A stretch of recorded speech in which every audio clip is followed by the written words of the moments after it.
Tick-tock, time to rock. We've got Anime Comic Geek Studio says, I'm kind of sad they're not on yet. I think we are on. Yes, we're on. I see my face. All right, so we're here. So good evening to everyone. I should include good morning and good afternoon because people are tuning in from all around the world. I am your friendly neighborhood philosopher, David Wood, and with me, by popular demand, is the man who makes Muhammad's bones shake in their grave. It's the Christian Prince. How you doing, Christian Prince? I'm fine, thank you, David. And before we start, I want to say thank you for inviting me. And I'm so glad to be, finally speaking to you and having all those who are, they wanted this to happen. It's happening. So I'm glad to be here. Thank you. Oh yeah, there were people have been telling me to have you on for months. I'm just not good at contacting new people, but here we are now. All right, so we're going to be taking some questions and comments from everyone in the chat here once we get going. But there may be people here who aren't familiar with you, aren't familiar with your work. So in order to help them get to know you a bit better, why don't you share a little bit about where you grew up, your background, and everyone who's watching, while he's doing that, be sure to wage jihad on that like button and share the link on social media. I am an Arab. I speak Arabic. Arabic is my first language. And I studied Islam. I have a degree in the Islamic law.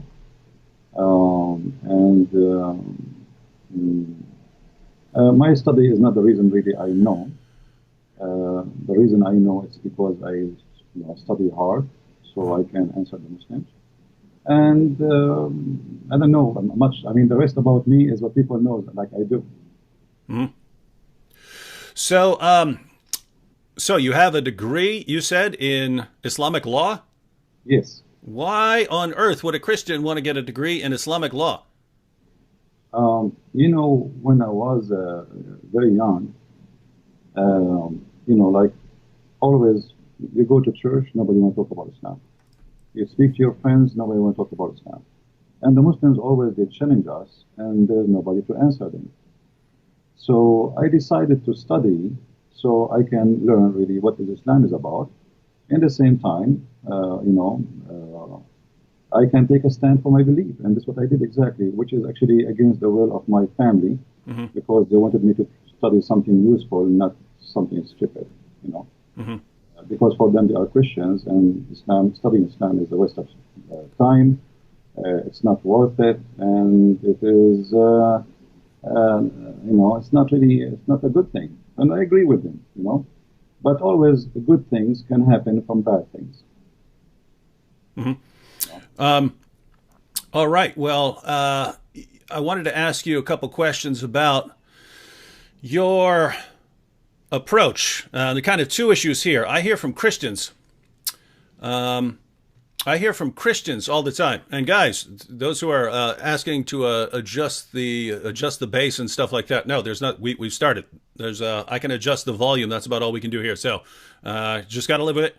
Any changes have to make at a different time. Christian Prince, I hear from Christians all the time, and you're a perfect person to answer since you're the Christian Prince. I hear from Christians who say that when you're interacting with Muslims, you shouldn't criticize Muhammad or the Quran. This is just going to drive Muslims away. They're not going to listen to anything you say. And so you just focus on sharing the gospel with them, just present Jesus. Don't criticize their position or they're never going to listen to you. That's obviously not your approach. So what do you think of that? Me, I am a Middle Eastern, so I understand the nature of the Middle East. And the nature of people there is totally different from what people think. And maybe what you are saying can be, valid for those who they are American, who they are born in America. Arab, Middle Eastern Muslims, if you are too much nice, they think you are weak. They play the game of intimidation. It's not really about the way you approach them. You see, even the Quran says that Allah, He made us to be humiliated. So when a Muslim, he speaks to you and you are so kind to the point you don't even, you won't, like in people, they say, why you are rude. I'm not rude, I'm just being truthful as it is. Same time, the Quran told the Muslims that Allah, He cursed us and He made us people of humiliation, which means in Arabic it says ضربت عليهم الذلة. If you go to chapter 3 verse 112, it says that Allah, He made us people who they are nice to humiliate us, not because we are nice. So the Muslims, they have different understanding for your kindness. Maybe you are trying to be kind because you are a Christian, but for a Muslim, you make him believe that Allah is saying the truth in chapter 3 verse 112, because He cursed us and He made us nice to be humiliated. So I am not nice with somebody who don't believe in being nice. And if somebody saying to me all kind of things, why I cannot say all kind of things to him too? And why I have to speak in a way some people want me to speak in? This is the way it should be. You know, even the Lord, the Messiah, He says either yea, yea, or nay, nay, be truthful. So, you know, no political correctness. The Messiah Himself, He was not politically correct, and He spoke to the Jews in many ways, and many of them, they are harsh. So being harsh, not because I hate the Muslims, I never hate the Muslims, but being harsh because the religion, the topic is harsh itself, and the nature of this religion is harsh too. Now, so you're pointing out, one, given the group that Muslims tend to not listen to you unless you're. So, in other words, it's kind of the opposite of what many Western Christians think, right? They somehow have come to conclude that if you're aggressive with Muslims, Muslims aren't going to listen to you. You're saying it's actually the opposite. If you don't have an aggressive approach, they're not going to listen to you.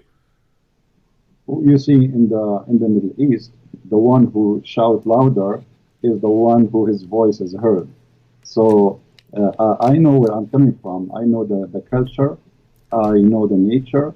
And, you know, everybody, you know, anyway, for me, I am very successful. I have, you know, a lot of people who live Islam. So if the way I'm doing it is not right, then how you can explain people leaving Islam left and right? So obviously it's working, it's good. And I you know, I don't insult people. I just say things as it is. I mean, your prophet is a false prophet. What's wrong with that? I mean, what I should say? I should say to him, your prophet is a good prophet when he's not. So I approach in a way which is go straight to the point. So you've mentioned a couple of times, and people have been pointing out in the chat that lots of Muslims, contrary to what many Christians in the West believe, lots of Muslims do listen to you and they leave Islam, and many of them become Christians. So what kind of results have you seen over the years? Actually, I can say to you. Oh, wait. Hey, well, you just got your sound got much more clear. All right, that's good. Did you plug in the mic?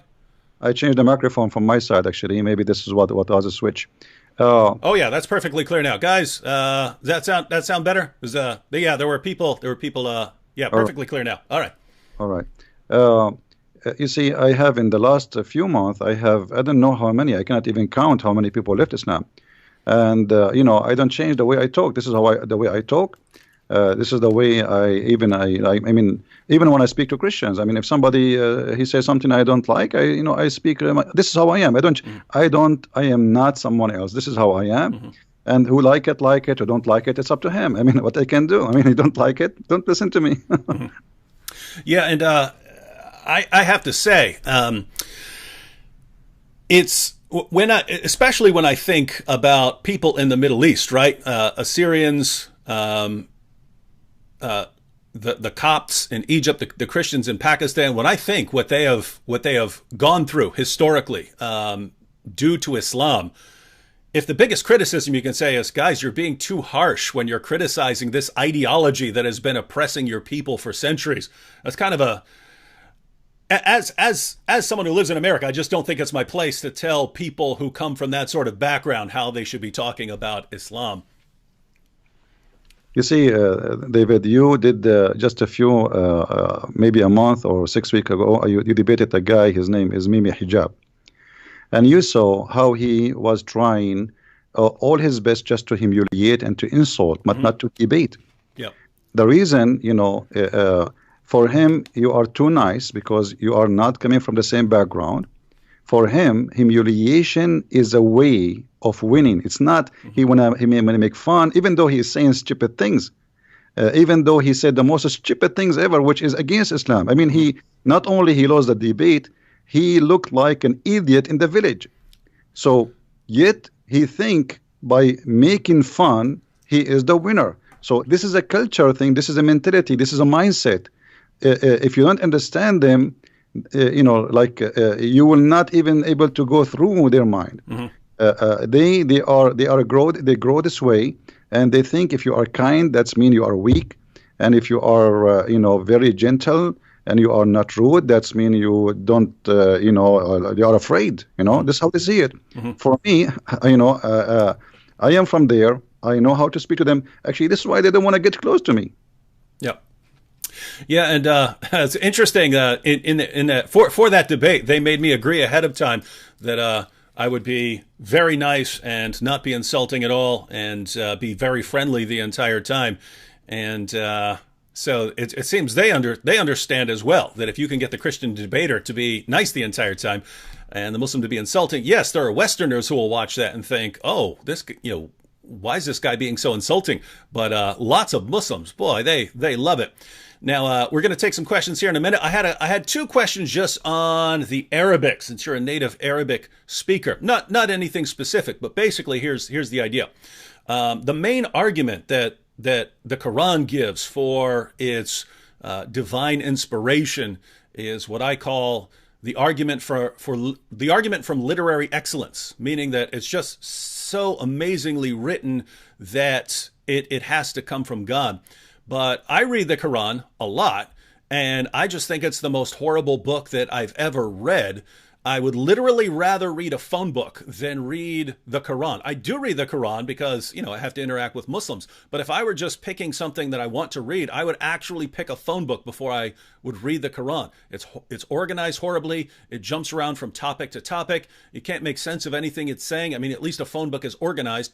And all these calls for violence and so on. But I'm told by Muslims that this is only because I'm reading it in English.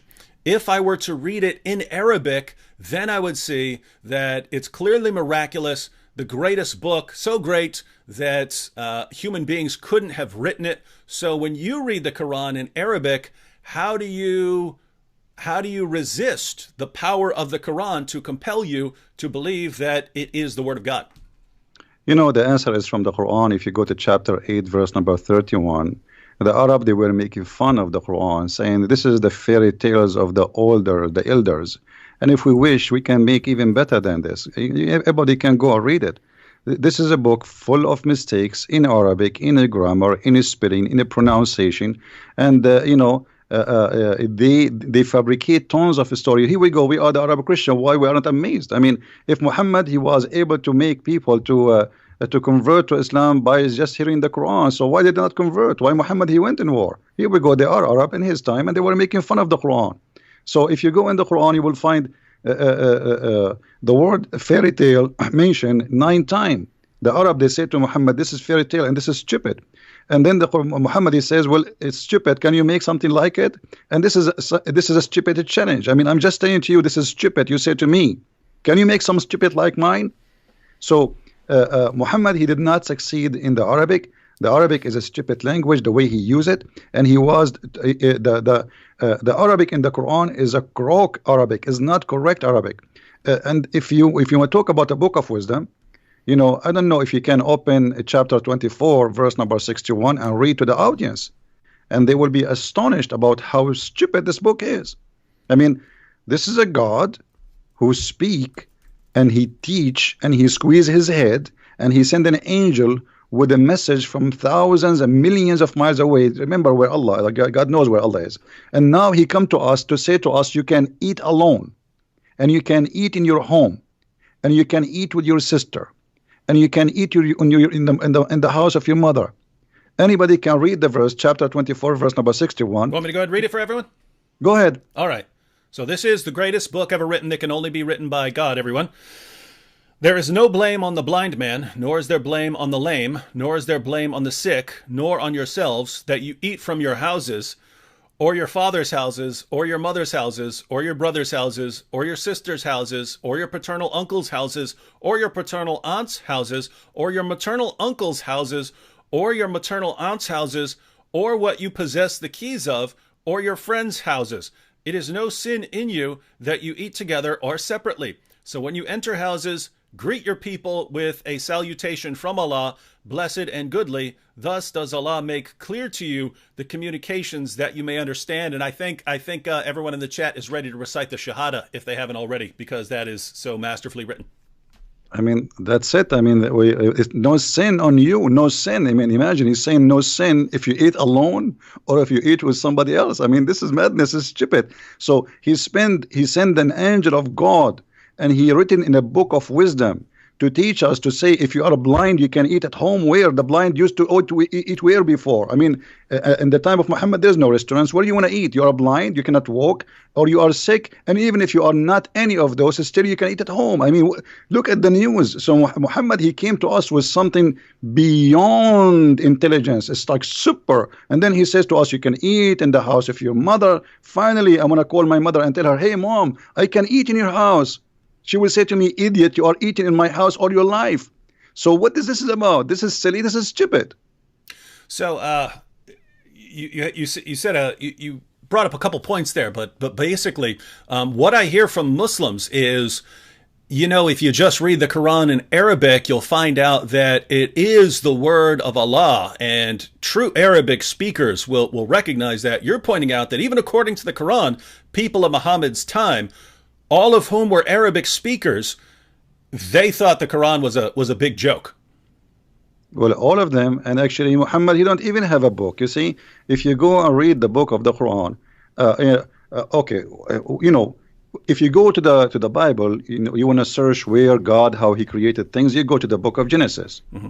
Where in the Quran we can find how God created the whole earth and heaven. It's all over. It's like somebody, he put a bunch of papers in the front of a fan, big fan, and he turned it on. And then we collect them together and we make a book. So nothing there make sense. And then, you know, if you go in the Quran, you will find things because of this madness. The Quran says that today, as an example, in chapter 3, verse number 7, today I completed your religion for you, accepted Islam for you. And then why? You know, because we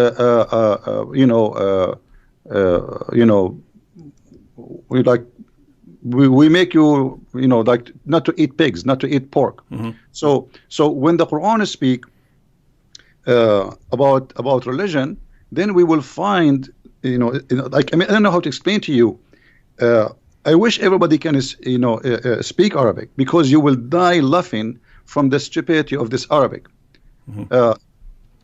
If we go in the Quran, as an example, in chapter 3, verse number 85, it says, the one who accepts other than Islam, Allah will not accept from him.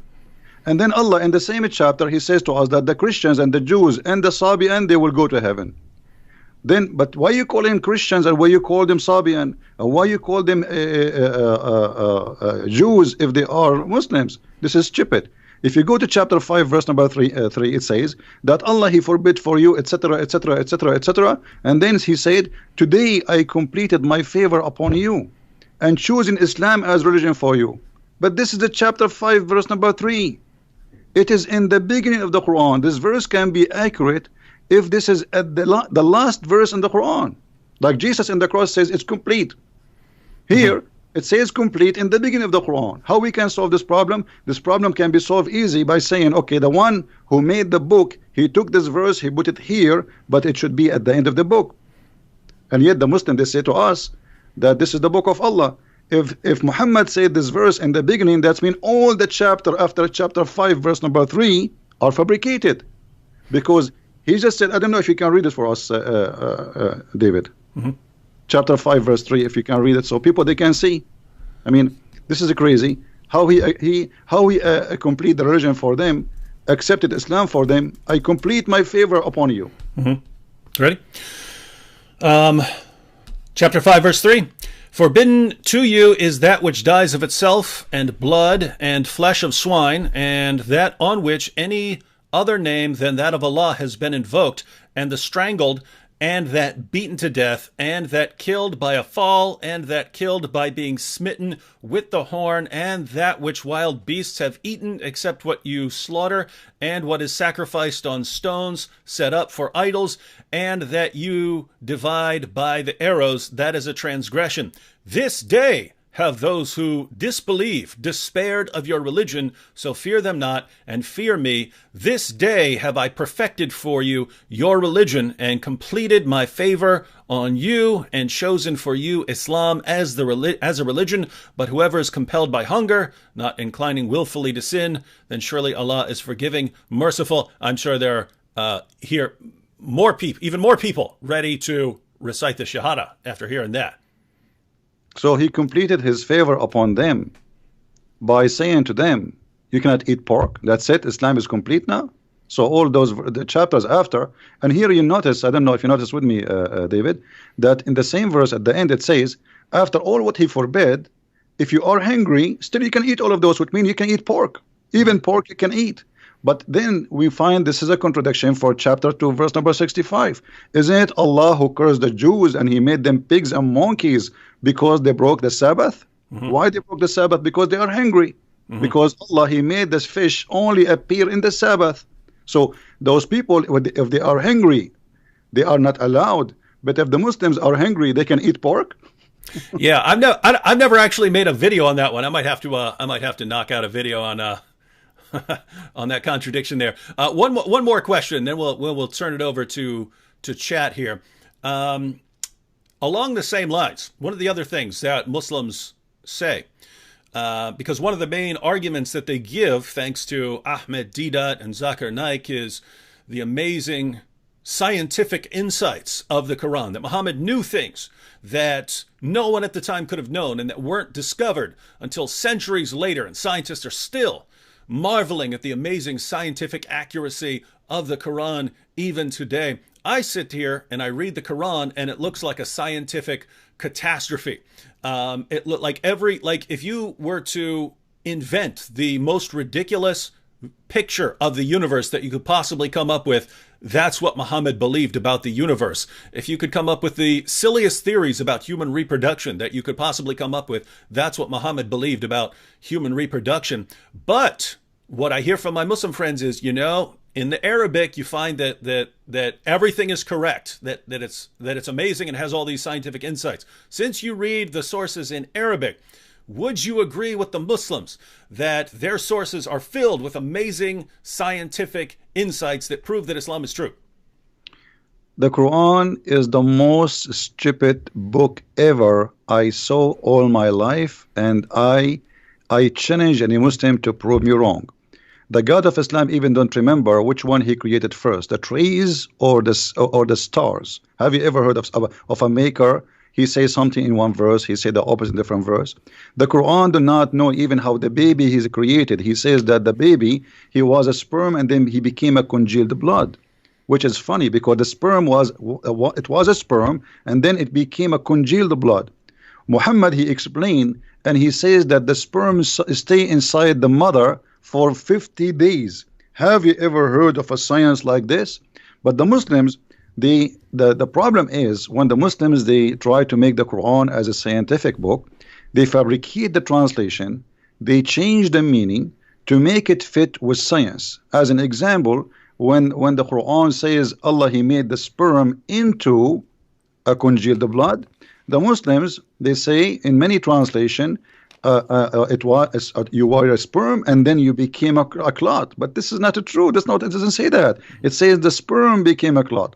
If you go in Sahih al-Bukhari as an example, Muhammad, he says in hadith number 2644, he said that the semen remain in the womb of the women for 40 or 50 days, and this is authentic hadith. So this is the science of Muhammad claiming that semen can live for 50 days. Science says maximum 5 days. So that's the correct. Only mistake is only a 0. Yep. That is correct, by the way, ladies and gentlemen.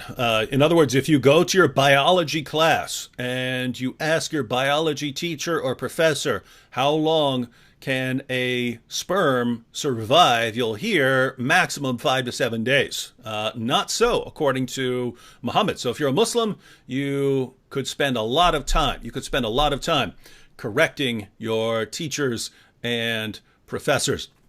All right, Christian Prince. We'll be talking more about the Muslim sources and what the Quran says. Wanted to ask you a little bit about. You seem to have a lot of problem with your videos getting taken down and things like that. There's a comment over here by Guy777 that'll kind of. I'll reply to this real quick and then get your comments because. There is an issue with censoring critics of Islam. Now, Guy777 here says, so I'm a Christian and got banned for criticism of Catholic doctrine, but you guys criticize Islam for a living. Why ban me? Well, no one's stopping you from talking about Catholic doctrine, Guy777. No one's stopping you from talking about Protestants, Orthodox, Catholics, anything. When we have a topic and we're going to be addressing something, if we're going to be discussing the interaction between Islam and Christianity, there always seems to be a small group of people who want to divert the discussion in the chat to something else, right? So flat earthers will show up and we'll start arguing, hey, everything is about flat earth. People will start bringing up political issues, and we're discussing a topic, right? We're discussing issues. And there are people who try to divert them. No one's stopping you from talking about those things, but go somewhere where they're discussing those things. If we're sitting here talking about, whether Muhammad's a prophet, and you're over in the comments section trying to prove that the earth is flat or something like that, no one's stopping you from doing that, but do it somewhere where that's actually the topic. So what you're asking is, why would you be banned for trying to divert the discussion over to what you want to talk about? I hope when you hear it like that, you can understand the answer, right? If everyone's over in the chat trying to divert the discussion to some other topics, then no one's actually paying attention. And what's the point of even having the discussion if no one's paying attention because they're talking about other things? So if you are diverting to any topic, and it doesn't matter what it is, it doesn't matter what you're trying to divert it to, then you're going to have to be blocked from this discussion for that. Keep in mind, guys, there's a difference between stopping your free speech and blocking you from a discussion that you're interrupting, right? In the United States, we have protected free speech. That doesn't mean you get to come into my room and scream in my ear all you want. You can't say, oh, I'm screaming in your ear in your house because it's freedom of speech. No, that's a separate issue, right? No one's going to stop you from stating your positions in certain places, in public, on the streets, in public parks, things like that. So no one's stopping you from saying your positions on YouTube, Facebook, out in the parks, wherever you want. This area, it's like our house, and we're inviting people to the house to have a discussion and thing, and you're coming in and trying to divert the discussion to what you want to talk about. No, you can't do it. So that's a different issue. Try again, but don't do that again, or I'm going to block you again. All right. So Christian Prince, with that said, what has been your experience of interacting with Islam on sites like YouTube, which have some sort of commitment to free speech, and they say everyone's welcome to pay their ideas. Now, why do your videos keep getting blocked and so on? Yeah. Before I go there, I want to answer this guy. He asked about the Catholic. First of all, the Quran in chapter 5, verse number 14 said, I will spread hatred and enmity between the Christians until the judgment day. And for me, when you do that, you are serving Allah. You are not criticizing anyone. Secondly, you might even be a Muslim, and how we know even you are a Christian. Number 3, the Catholic, they are people who believe in Jesus. They believe in the Father, the Son, the Holy Spirit. So you are wasting my time and very expensive time. We spend our life to speak about things which is not really worth it for us. Go to different place. There's a guy, I can advise you to go to his channel. His name is Muhammad James White, and he hate the Catholic to death. He will welcome you, and he will have you, and will give you a big long hug. Now we go to YouTube. YouTube, anything we say against Islam, they take us down. It doesn't matter what you say, even you say hello. The second you attack Islam, the second you are not welcome. Say something good about Islam, they will welcome you. I cannot even keep my videos for a few hours live on air. I have to keep them, taking them down because they keep sending me. I received tons of emails from YouTube saying Pakistan government complained about this video and about this video and about this video and about this video. I mean, and we have to take them, away. So Pakistan government don't agree. Muslims don't agree. I mean, I live in America. What I have to do with Pakistan? And why Pakistan have control of YouTube? So, we cannot say something without being chased, and this is the reality. And because of that, I keep asking people to carry on my videos and spread them all over.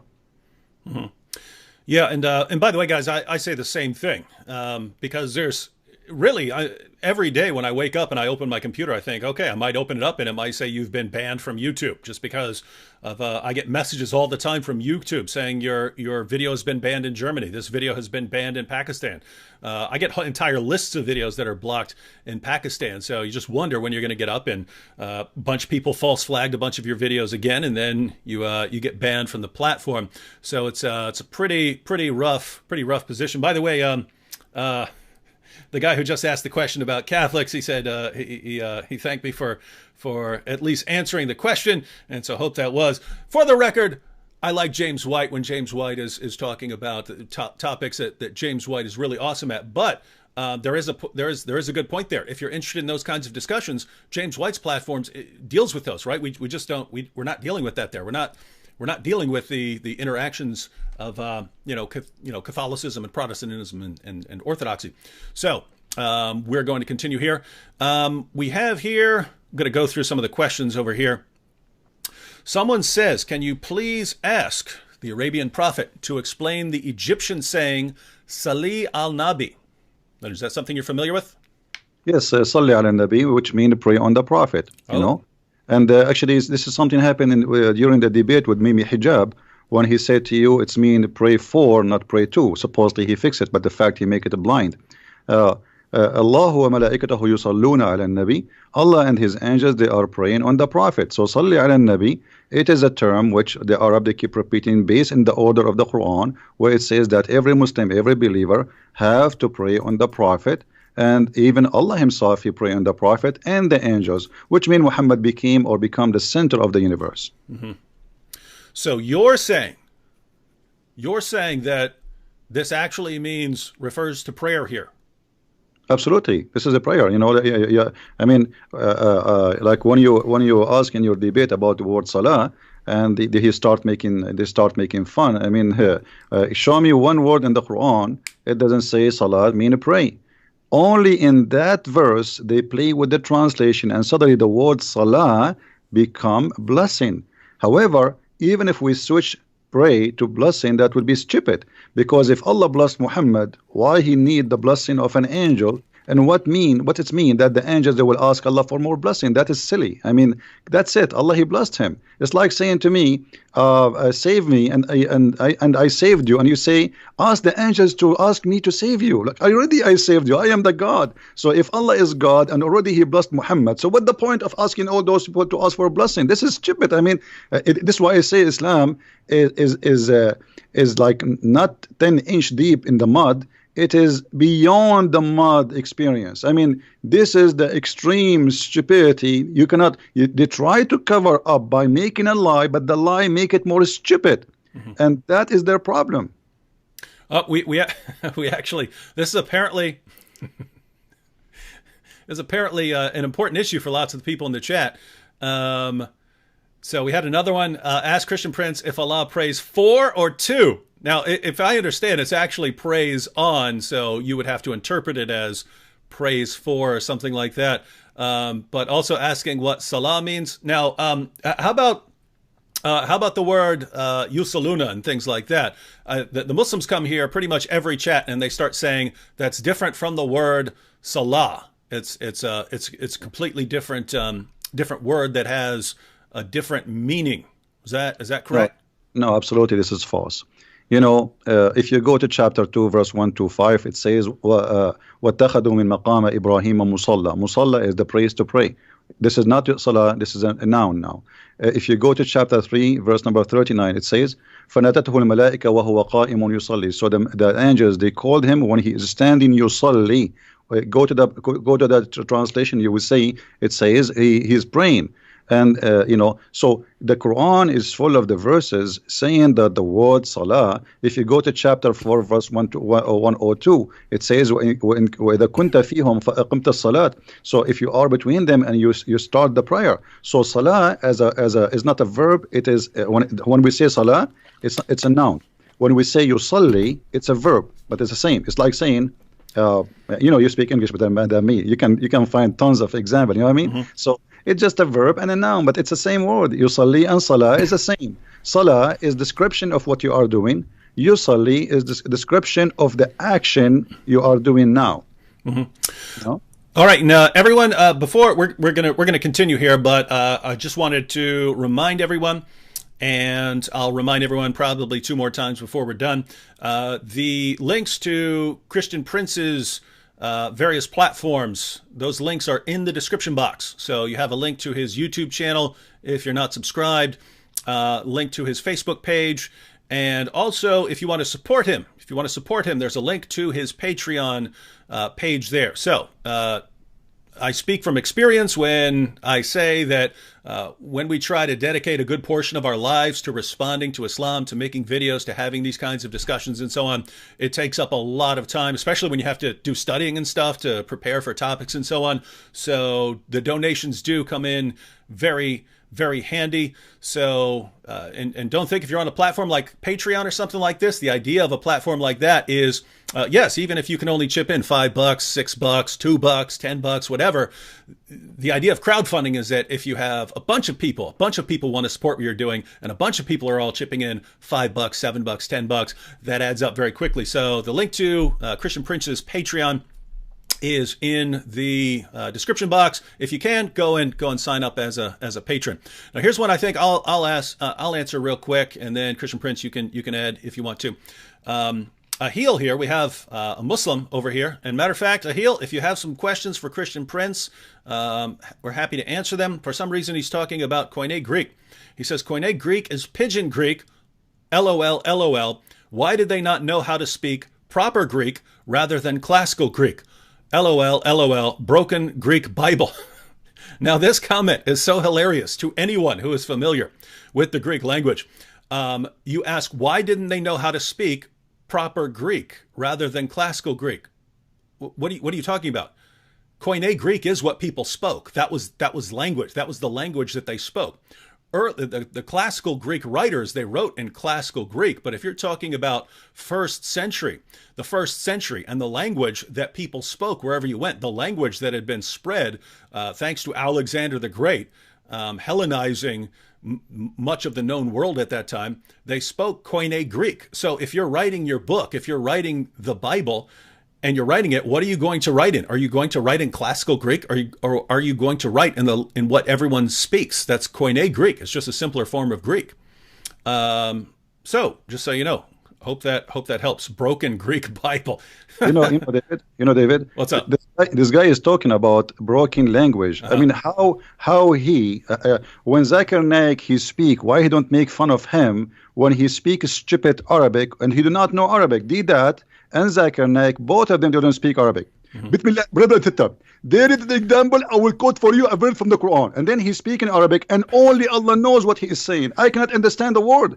I am an Arab. I have no idea what he's saying. So this idiot, he is trying to make fun of people who don't speak good Greek. We do not know who they are, but in the same time, he is reciting Quran to his God in a language he don't understand. The Greek, they recite the Greek. I do not need even to pray in a Greek. But you recite in the language nobody knows what it's meant. If I ask you what this word means in the Quran now, he will say only Allah knows best. So shame on you to speak about languages. Even your God Allah in the Quran, his language is broken, and me and the Arab, we correct the Quran and we make fun of it. Christian Prince, there's a guy on YouTube. He does, his channel's called Vidu Vids, but he does an awesome Zakir Naik impression. But yours is better. That was the best Zakir Naik. By the way, everyone, Nabil did an awesome. Nabil would never do it on stage or anything like that, but Nabil could do an awesome Zakir Naik impression as well. Should have recorded it at some point, but no, that was epic there. Here we have a question from Alan. Alan Silva says, guys, Can you guys mentor me in apologetics against Islam so I can argue again? So I can argue with my girlfriend's family. So apparently his girlfriend's family is Muslim. But Alan, that's kind of what we do in our videos, right? We're trying to mentor people a lot through our videos. But Christian Prince, if this guy wants to talk to his girlfriend's family about Islam and Christianity, what are the basic steps that you would recommend? Well, first of all, I don't know why even he have a girlfriend. I mean, how this will end? You will marry, and then your family will be broken. You do not know the children will be Christians or Muslims or what.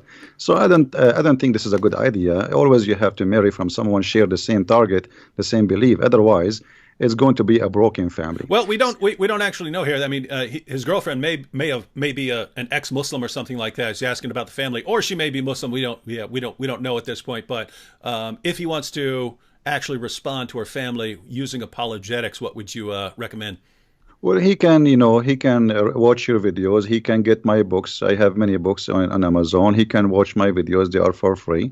And, we do our best to teach. This is what we do. So watch our videos, learn from them, take reference, and make an argument. But before always you talk about, before you open your mouth and speak about a topic, you better educate yourself very well about it.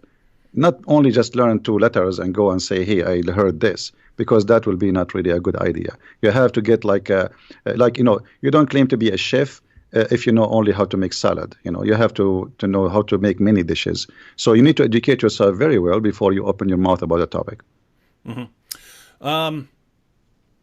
We have a question here. Why is the word Pharaoh used in the Quran as a proper name? It lacks the definite article, so it is the name of the Egyptian king from the era of Moses, not a title. Is that correct? Is that a problem? Well, when the Quran says Pharaoh, and this is appear in more than 61 places, the Quran don't tell us who is Pharaoh, but it's talking about Pharaoh as a name, as this guy, his name is Pharaoh, which is wrong. Mm-hmm. Same time, there's many pharaohs. Which one? Mm-hmm. But the Quran, it's very famous about history mistakes. As an example, the Quran mentioned that Moses, he met with the Samiri, and I'm sure you are familiar with the story where Moses, the Samarian, they met with Moses and they spoke with him. So obviously the Quran is not a book of history, and it's mixed up. Mm-hmm. And they do not, Qarun, and suddenly Haman, suddenly Haman appear in the Quran as a minister for the Pharaoh. What Haman have to do with the Pharaoh? Moses and Aaron, they are the uncle of Mr. Jesus in the Quran. So, I mean, who is Jesus there? Even the word Jesus did not appear. There's Mr. Isa. So we have Isa replaced by Jesus in the translation, but this is Mr. Jesus the Muhammad, supposedly. And his uncle is Moses, and his grandfather, his name is Umran. In case you do not know, too, for the people who are listening, the father of Moses, too, his name is Umran.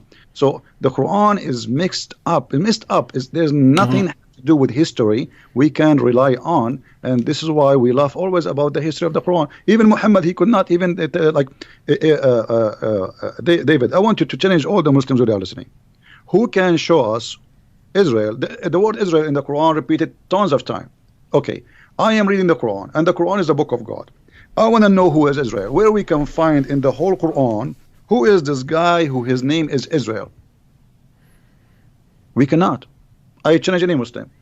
So how this book is a book of God, and suddenly he jump and he start talking about a guy, his name is Israel, children of Israel. Okay, who is Israel? Shouldn't you first introduce to us this person? So Quran is a silly book. It is not the same. In the beginning you said yellow pages. Yellow pages is better because yellow pages, you have first name, last name, you have an address, and you have a phone number. Here there's nothing. I wanted to ask you about that name Isa, because I've read a few theories about where that name came from. Some people have said that maybe it came to Arabic through multiple other languages before it got there, and so that's the one that they were using.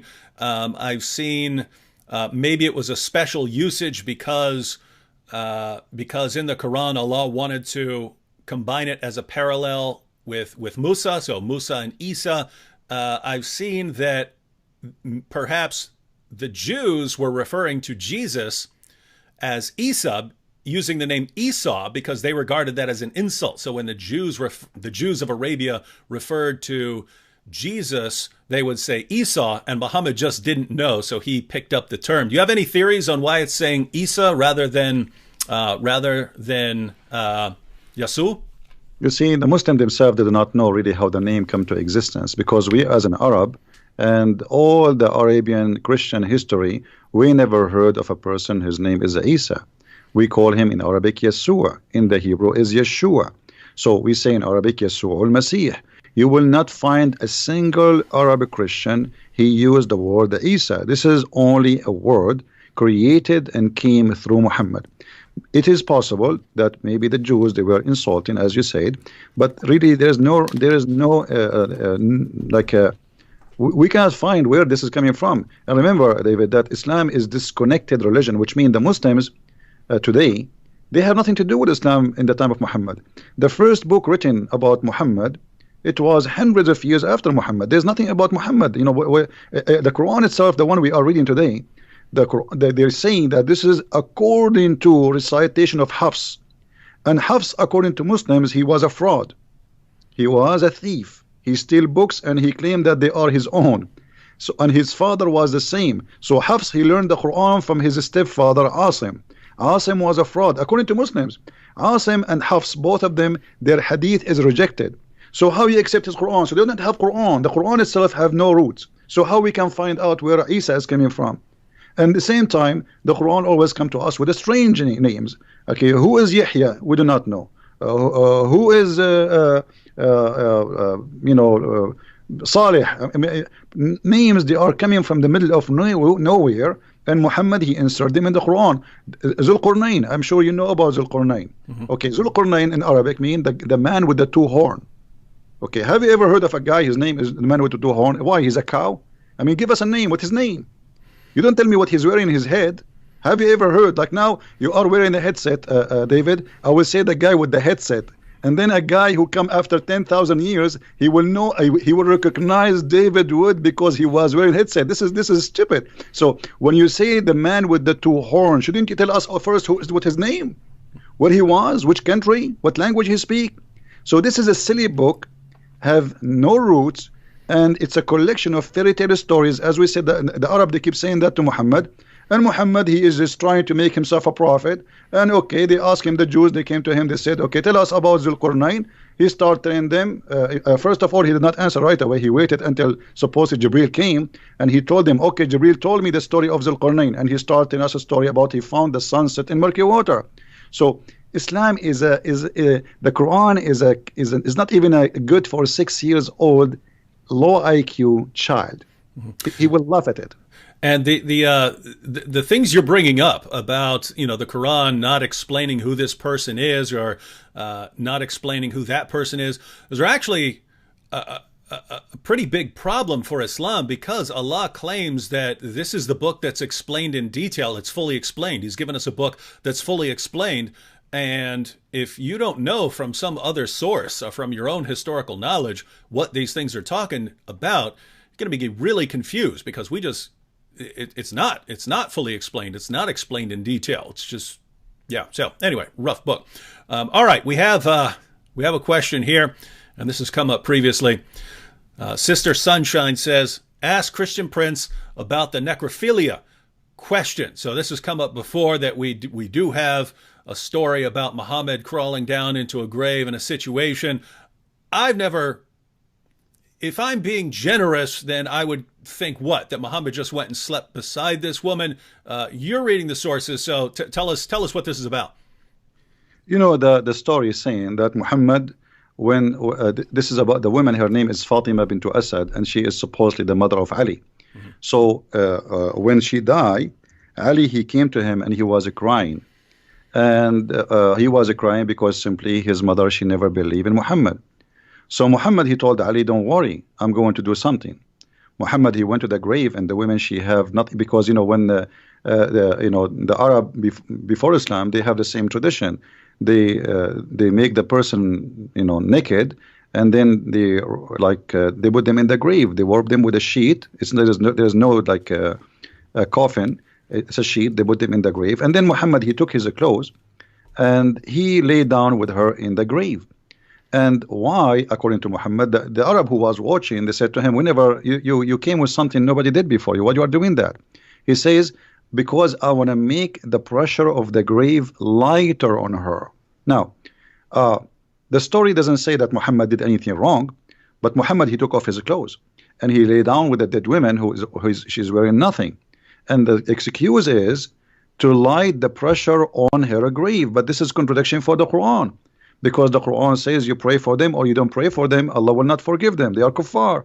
So how, if Muhammad, he lay down in the grave, the pressure of the grave will be less? This is silly. So Muhammad here is either he is a mentally ill, you know, and you know, he wanna give himself like I can make even the one who go to hell suffer less even after he die, which is stupid to say, because you are just a prophet, you are not God.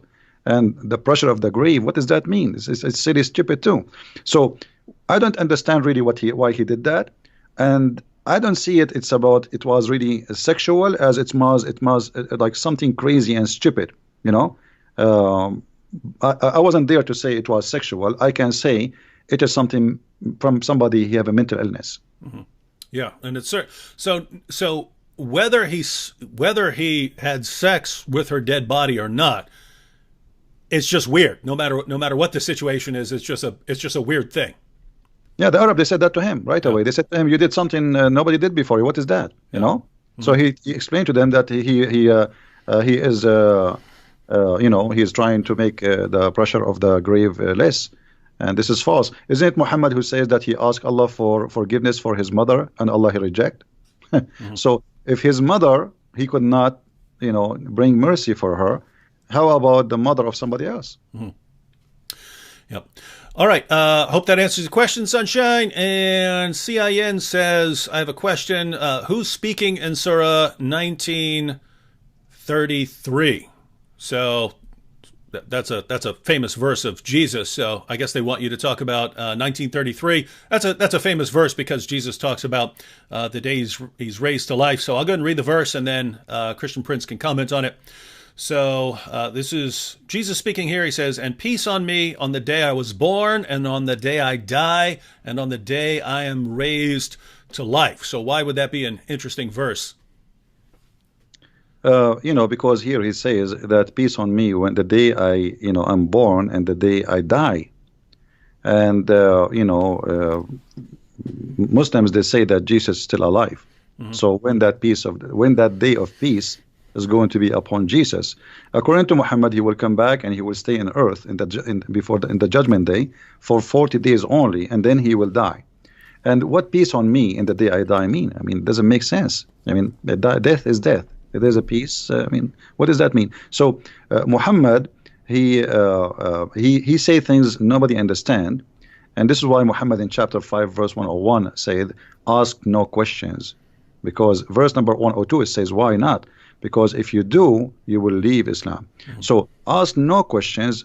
I say things nobody knows what it means. It's including me. Now, if Jesus is going to come in the judgment day, shouldn't we ask the Muslims why? Why? Why not Muhammad? Muhammad is the last prophet. Why Allah did not? Muhammad was killed by poison. Why Allah he saved Jesus from a cross? He did not save Muhammad from the poison. So all the questions, the second you ask a question about Muhammad or about Jesus in Islam, everybody go in trouble and they have no answer, and they will say to you, Allah knows best. And this is the best answer they can give it to you. Allah knows best. Mm-hmm. Yeah.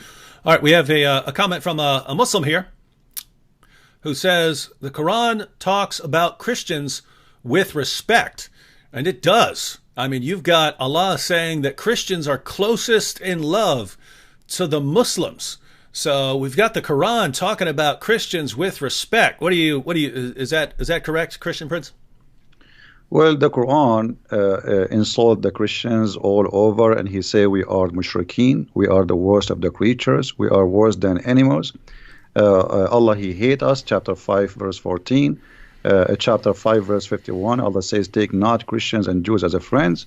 So when a Muslim he says Quran respect the Christian, that is really funny. So why Allah he will spread hate between us, and why we are the worst of the creatures?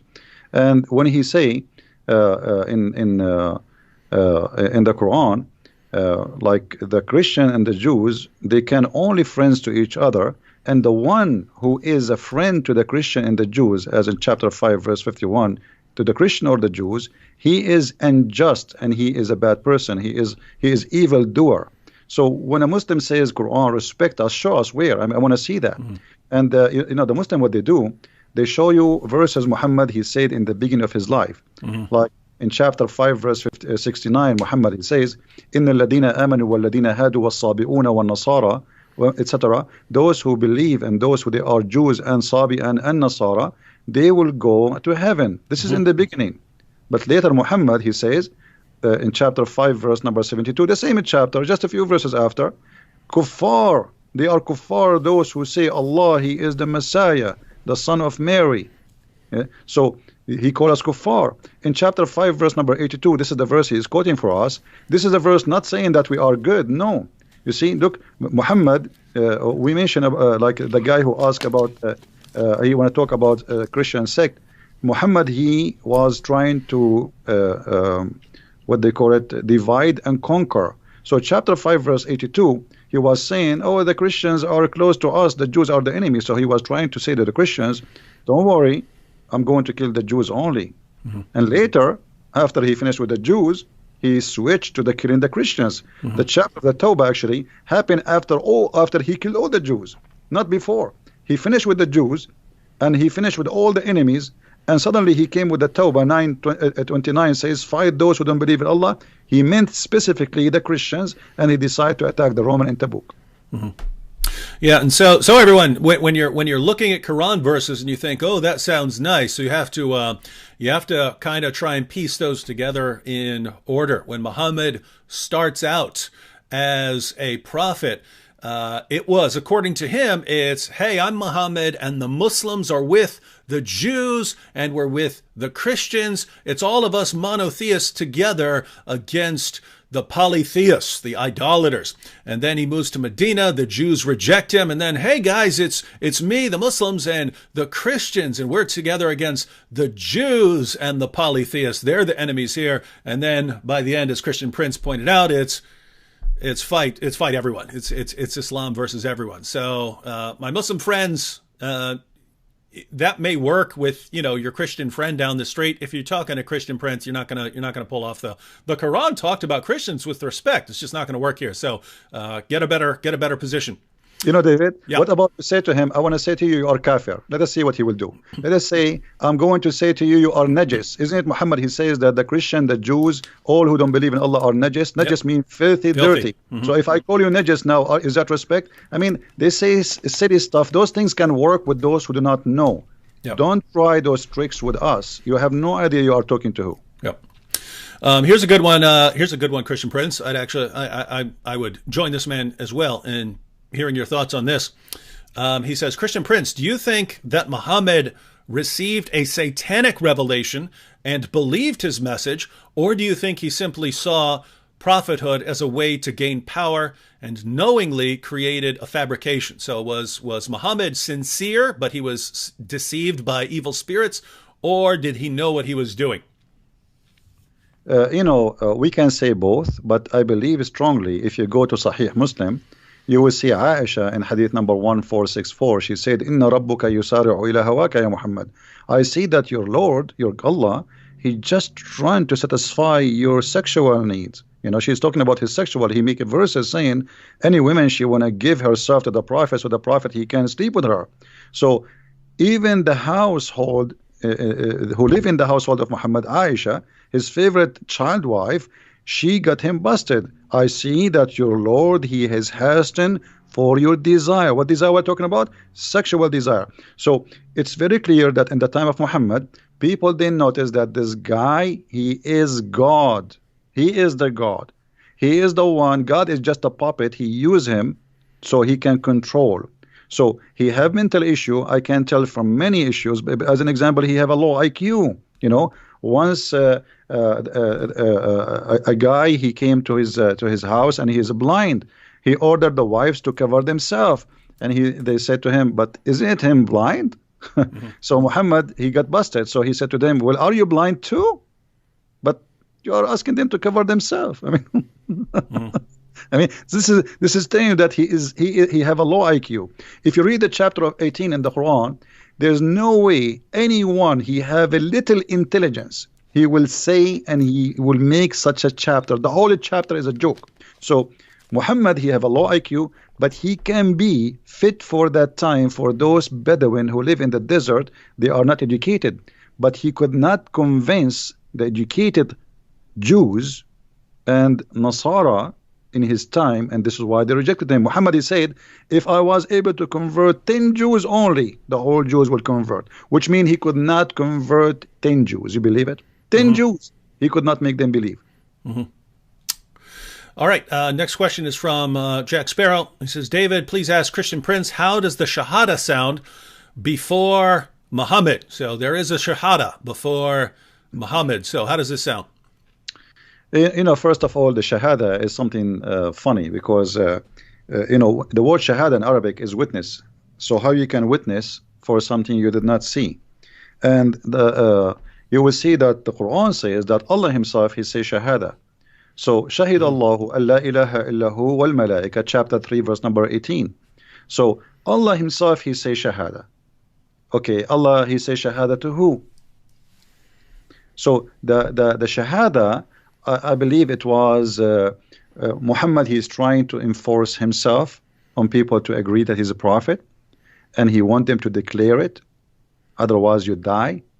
And then, because if you declare it, people will hear it, and then there is no way to return. You will be rejected by your tribe, by your family, because you declare that you are following Muhammad. So Shahada, it was a way to sign in the army of Muhammad with the point of no return, because there is two issues here, two risks. If you leave, Muhammad will kill you, and if you join your family, they will reject you.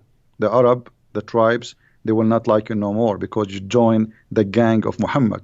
Muhammad is not really the Arab. They never saw him as a prophet. They saw him as a gang member. Like as an example, there's a hadith to speak about the word Sa'ariq. Muhammad, he said in Sunan Ibn Dawood, which is a Sahih hadith, he said, "Abshiru ya ma'shara Sa'ariq." For those who speak Arabic, they knew what Sa'ariq mean. Sa'ariq mean the outlaw, like, you know, when you speak about a bunch of criminals who they are running away in the wood, for they are wanted for raping, killing. So Sa'ariq are a group of people who they are rejected by their tribes, not from one tribe. And then they live in the desert, and then they make a gang together and they attack the people who traveled, became pirate. So Muhammad, he called his own people Sa'ariq, which is an insult. Like if you say to anyone now in Arabic, you are a Sa'luq, he will kill you. So how Muhammad, he says to the Muslim, Abshiru ya ma'shara Sa'ariq. The Muslim, they translate that in the hadith, they say a group of poor immigrants. That's a lie. Sa'ariq is not a poor immigrant. It is the criminals who they are rejected from their families for crimes they did. Wow. Interesting. All right. Next one. This is from Bram. He says, talk about the crucifixion of Jesus in Islam, Surah 4, verse 157. So what's your take on that? There are multiple takes on this as far as, you know, even according to Muslims over the years, whether this is saying that Jesus wasn't crucified or whether this is simply saying that he wasn't killed by the Jews, or whether it's saying that, you know, even though he was killed, it wasn't, you weren't the ones that killed them. So what's your take on Surah? So just so everyone knows, Surah 4, verse 157, this is where we have that the Jews are boasting that they killed Christ Jesus. And the Quran says, but they killed him not, nor did they crucify him, but so it was made to appear to them. What's your take on that, Christian Prince? Well, this is a very important verse. I advise the Christians to learn carefully and listen carefully for the answer. This verse confirms something very important. Number one, that the Jews, they confirm their killing to Jesus. Number two, Allah saying that they killed Jesus, but the fake Jesus, which mean the Bible is telling us a true story. Because if I am witnessing a crucifixion of someone, Allah, He made him look exactly like Jesus. And then John and Peter and all the disciples of Jesus, they witness that we witness the death and the crucifixion of Jesus. The Quran saying Allah, He made him look like Jesus. So the Christian, the apostle of Jesus, they witness for the truth, for what they saw. Which mean the Bible is saying the truth, because a true witness is the one who say what he saw, not what somebody else after 600 years will say to us. I saw this, I write this. This is honesty. So the Quran confirm that what is written in the Christian book is absolutely correct, that they witnessed and they saw Jesus being crucified. And then Allah, He sent after 600 years someone to say, it was not Jesus, this is a child, this, and this is stupid. But by this, the Quran confirmed that our story is a true story. And now Muslims, you tell me how they can confirm somebody, he never witnessed Jesus, he never spoke to Jesus, he don't even know the language of Jesus, he don't even know the name of Jesus, and yet he can tell us what happened to Jesus. Why? Because he have somebody came to him and he squeezed him 3 times like a mayonnaise, and he told him that, oh, they did not kill the Messiah, it was someone looked like him. All right, I assume this comment is a joke, but on the slim chance that it's not, I'm going to go and post it. YS says, hello, I want to donate $1 million right now. Is it possible to send $1 million as a donation? Let me know so I can do it now. Well, if you're talking about to Christian Prince here, well, I don't know if you can send a donation that big, but no, I don't want $1 million. I don't want it, David. Give it to David. Okay, so if you want to, you can divide it up. You can give half. Go to Christian Prince's.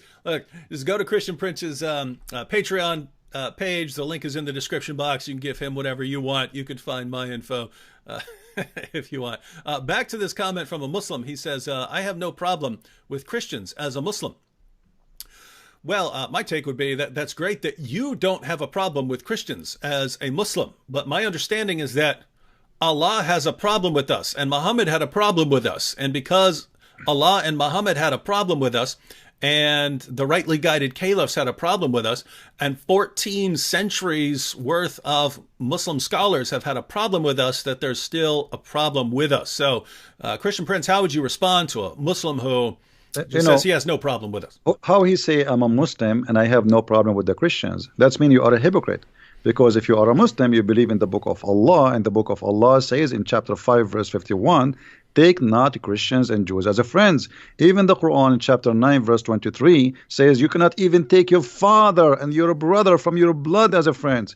So either you are a hypocrite, playing taqiyya on us, think that we are a bunch of fools who do not know your book, or you yourself, you have no idea what Islam is about. You are just born of a Muslim family. Your name is Muhammad, and you think you are a Muslim. Choose one. Which one is you? I don't know. Yeah, I have to say, to the Muslims who are watching and thinking, hey, I get along with Christians. I get along with everyone. I don't have any problem with them.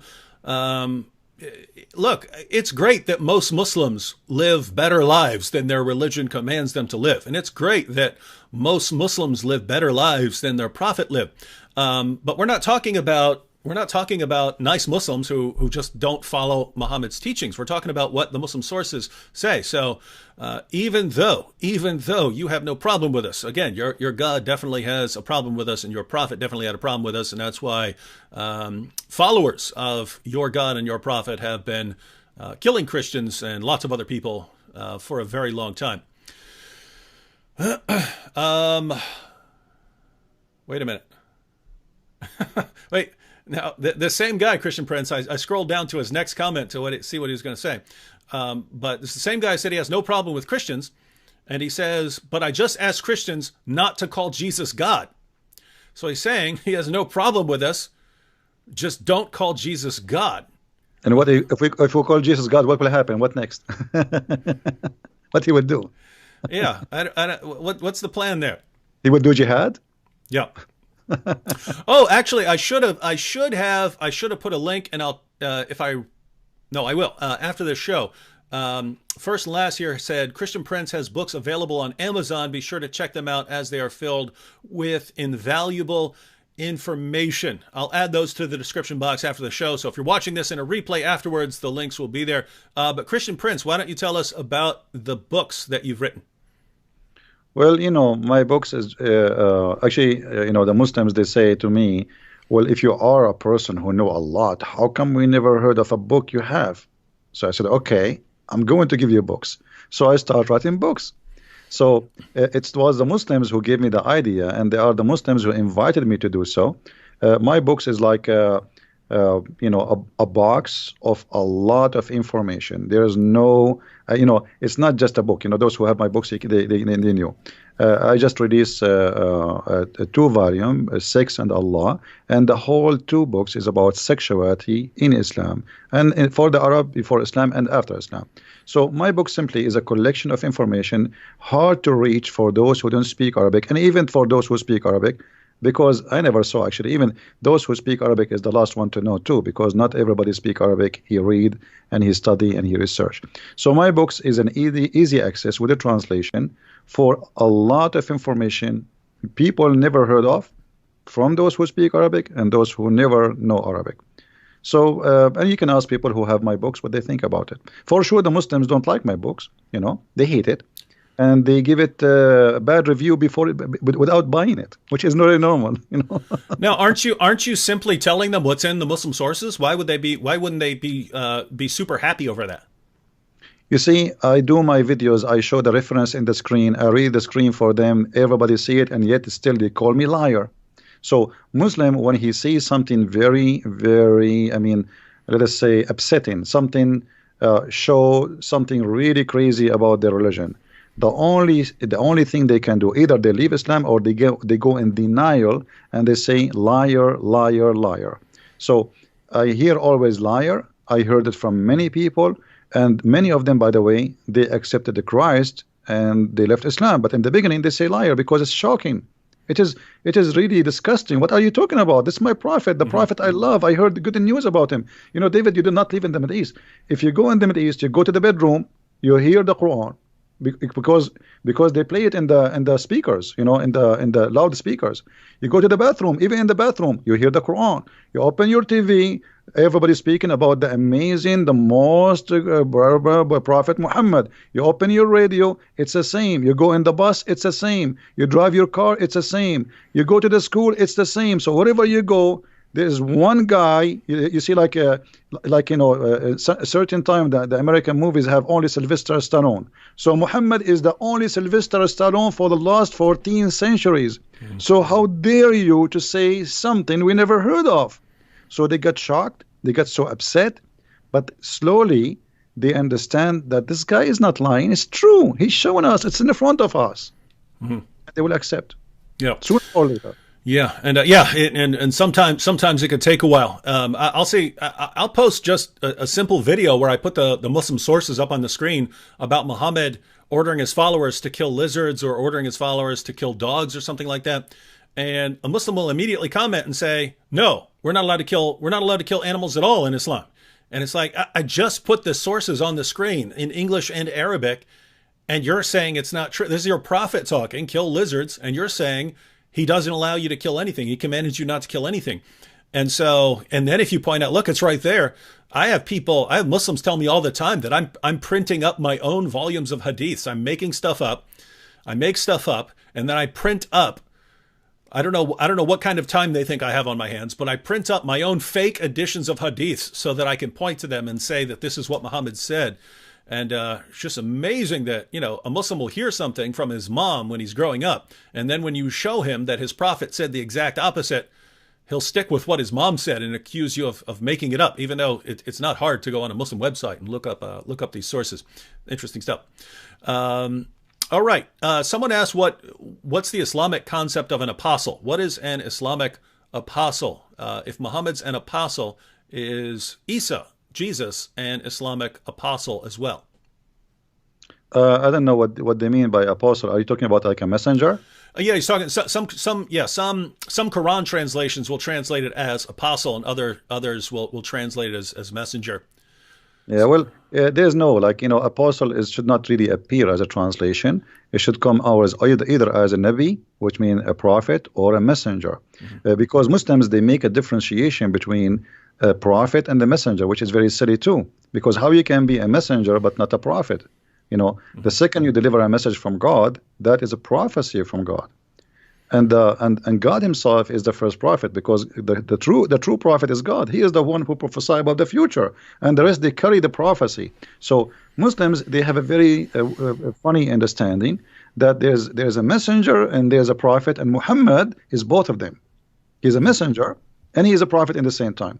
But here, David, maybe you can ask the Muslims who they are in the crowd, can somebody give us a prophecy of the prophet Muhammad in the Quran? Like what? What about the war between the Romans and the Persians? What do you think of that? If you go in the hadith, I just made a video about it a few days ago. Oh yeah, oh that's cool. It says that this hadith, this verse was revealed after they won, not before. So Muhammad he said that verse after the Roman they won the war. Secondly, if you go and study, let us go first to the hadith. Just let me get the reference. And this is Sahih.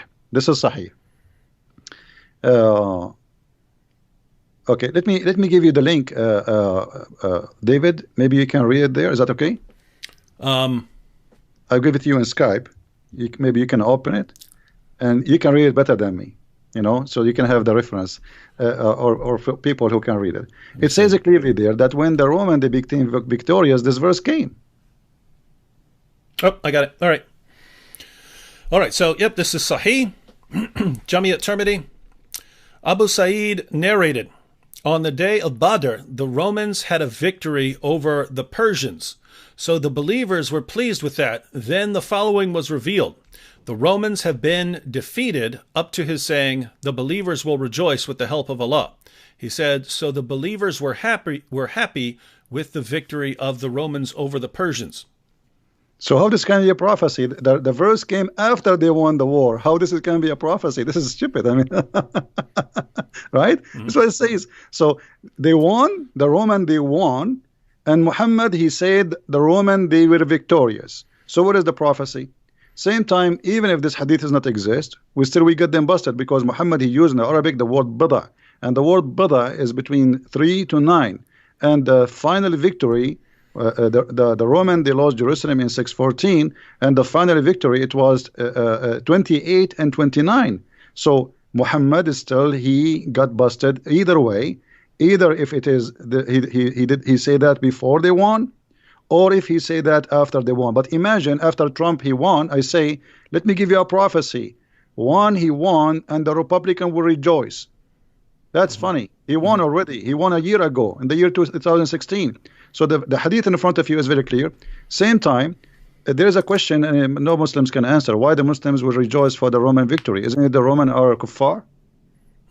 Why they will rejoice for the victory of the Roman? What they have to do with the Roman? So, and by the way, everyone, Christian Prince, as far as I know, this is the main prophecy that Muslims go to. So you're saying that they're the main one they go to when we ask them about a prophecy here, it fails completely. Absolutely, it's stupid in either way, because the years. If you see this hadith here, if we say it's not exist, but they cannot say it's not exist. It's sahih, as you see. So the Roman they were victorious, and then the following verse was revealed. It's very clear. So it's revealed after they've been victorious, not before. Secondly, that in Arabic it says غُلِبَتُ الروم, and then it says وَبَعْدَ غُلِبٍ سَوْفَ يُغْلَبُونَ فِي بِضْعِ سَنِينَ. So they are going to be victorious in the word bada 3 to 9, and the Roman took them a lot longer than what Muhammad he predicted. So either we go that Muhammad he was predicting before, and that will make him look as a false prophet, or we say, as the hadith here, which is sahih supposedly, saying that the verse revealed after the Roman were victorious, and that will destroy all the claim anyway. And it's kind of, Even if we granted everything that Muslims claim about this, if we ignore the hadith you mentioned and so on, and we ignore the time frame, that the time frame was not met, even if we ignore all of that and we say, okay, Muhammad predicted this side would win a victory in the future, and they did, it's kind of a really weak prophecy when, you know, you've got battles and they're going back and forth. The wars are going back and forth and so on. That would be like me saying, ladies and gentlemen, the Republicans won the presidency, but at some point, the Democrats will win the presidency again. And then eventually when the Democrats win, I say, you see there, I'm a prophet, ladies and gentlemen. No one would accept that. And yet this is the one they go to, along with all the other problems. Yeah, this is a war happening for 300 years, and they win and they lose and they win. They lose. This is silly. Same time, you know, Muhammad, he claimed that the Roman, they will be the major population of the people of the earth. So, okay, well, Muhammad, he made a prophecy about the Roman, and let us see what it is. When Muhammad, he says, and this is in Sahih Muslim, that the Roman, when the judgment did come, they will be the major population of mankind. And this is hadith number 2898a. So, تقوم الساعة والروم أكثر الناس. The judgment day will come, and the Roman, they will be the biggest population of mankind. They are the majority. So, but the Roman are gone. Where is the Roman? Do you know where is the Roman, David?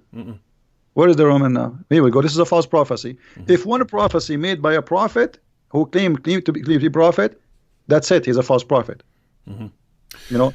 Yeah, and there are other prophecies that Muhammad made where I just can't figure out how they can possibly come true now. So, for instance, Sahih al-Bukhari 71:16 narrated Abu Huraira, Allah's messenger said, "The hour will not be established till the buttocks of the women of the tribe of Daus move while going around Dhul Khalasa."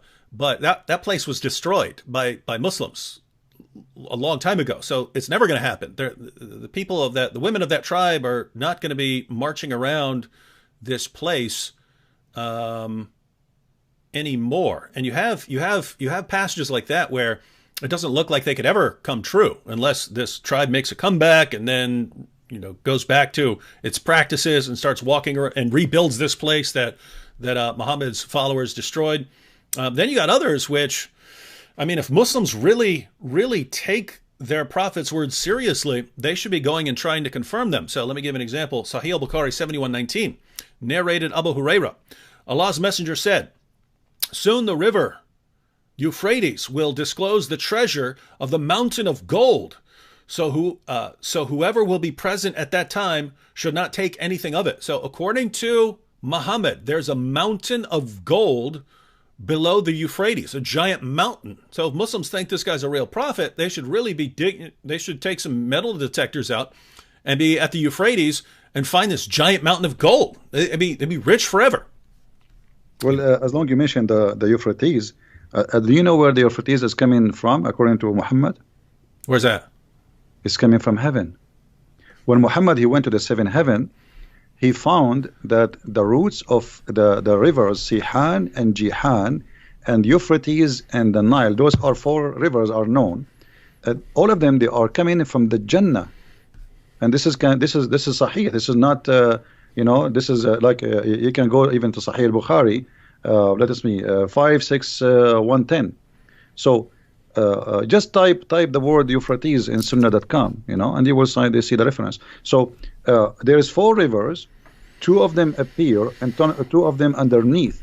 And he asked Jibreel, who are those rivers? Jibreel told him that those are the rivers, Euphrates and the Nile, you know. So this is a lie. I mean, this is obviously, it's a lie. So if Muhammad is a prophet, he prophesied lies. What about the Quran? When the Quran prophesy that the man have a sperm coming from the backbone, this is prophecy. It's something supposedly we do not know.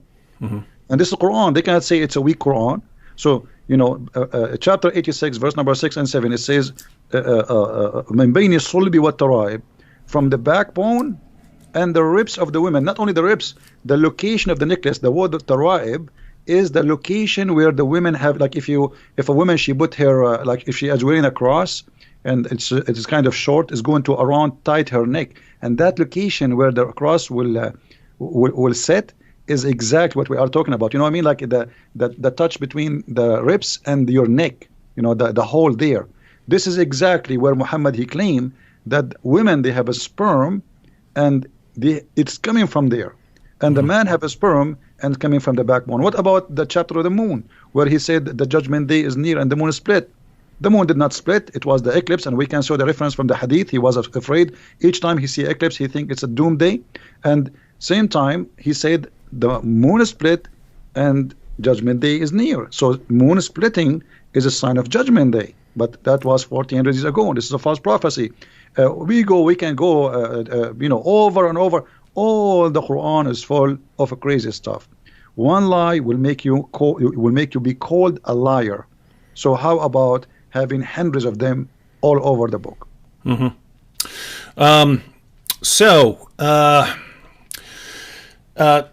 Wanted to bring up something to you because you mentioned it earlier that the Quran is affirming what happened with Jesus in the Christian position. Sam Shamoun and I use a lot what we call the Islamic dilemma that the Quran affirms, and I'm bringing this up because I scrolled past a comment. I could go back and find it, but someone was saying that the position of the Quran is that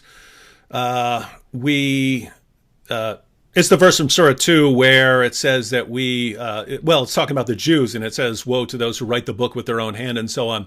But what is the Quran's position on the previous scriptures, the Torah and the Gospel? Because every Muslim that you ever run into pretty much believes that the position of the Quran is that Allah revealed the Torah and the Gospel. They were corrupted by Jews and Christians, and that's why Allah sent the Quran to basically give us an uncorrupted revelation. What do you think is the actual position of the Quran? In other words, if you just read the Quran beginning to end, what would you believe about the scriptures of the Jews and Christians?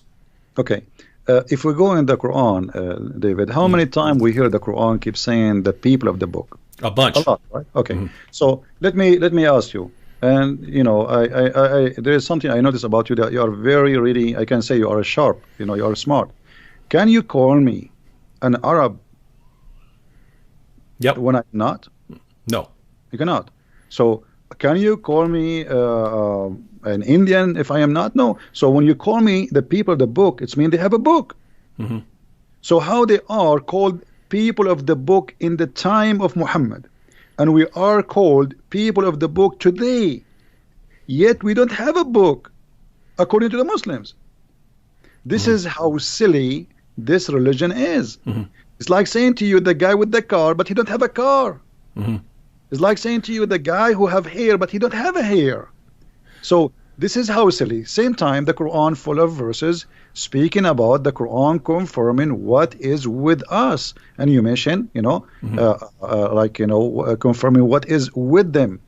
As an example, chapter 2, verse number 89, it says, وَلَمَّا جَاءَهُمْ كِتَابٌ مِنْ عِنْدِ اللَّهِ مُصَدِّقًا لِمَا مَعَهُمْ, approving, confirming, believing in what is with them, not before them. So, and chapter 2, verse number 91, same. Chapter 2, verse 101, it says the same. Chapter 2, verse number 213, it says the same. So, you know, all over the Quran, we find the same reference. But the Muslims, they cannot find really anything. It says that the Bible is corrupt. You see, the Muslim, they says, the Quran says, يُحَرِّفُونَ الْكَلُمْ عَنْ مَوَاضِعُهُ. What does that mean? You go to the interpretation, they say they change the meaning of it. This is their scholars, not me. It doesn't say they are corrupting the book. It says they change the interpretation of it. And that actually was, if you remember the story where Muhammad, he took an oath on the Torah. You remember? Okay. A Jewish guy, he put his finger over the word stone. Okay? Stone them, the punishment of stoning. So this is what is this is what the verse is talking about. But this is how that can be corruption. You know? The corruption supposedly here happened because the guy, he tried to hide the word in the Torah. And if it is corrupted, and Muhammad, he knew the book is corrupted, Where is the hadith where Muhammad he says the Quran, the Bible is corrupted? I want to see it. Same time, the Quran never says, what they are claiming to be, and even their scholars don't agree with them. Because how in one verse you says you approve what is with them, in the other verse he says they are corrupting, but they are corrupting the word. Same time, يحرفون عن مواضعه, which means changing the location. If you go to chapter 5 verse number 41, maybe you can read it for people there. I will give you like a little bit of time to find it. In chapter 5 verse number 41, it says that corruption here is a change in the location of the words from its location. Does it say that, David? So 541, O Messenger Muhammad, let not those who hurry to fall into disbelief grieve you, of such who say we believe with their mouths, but their hearts have no faith. And of the Jews are men who listen much and eagerly to lies, listen to others who have not come to you. They change the words from their places. Okay, so the corruption here is not taking the verses, is changing the words from their places. All right. Now, if this is corruption, that means the whole Quran is corrupt. Because a chapter of, we just mentioned how the Quran says, today I completed your religion for you, right? The Muslims, they agree that the first chapter was given to Muhammad is now number 96.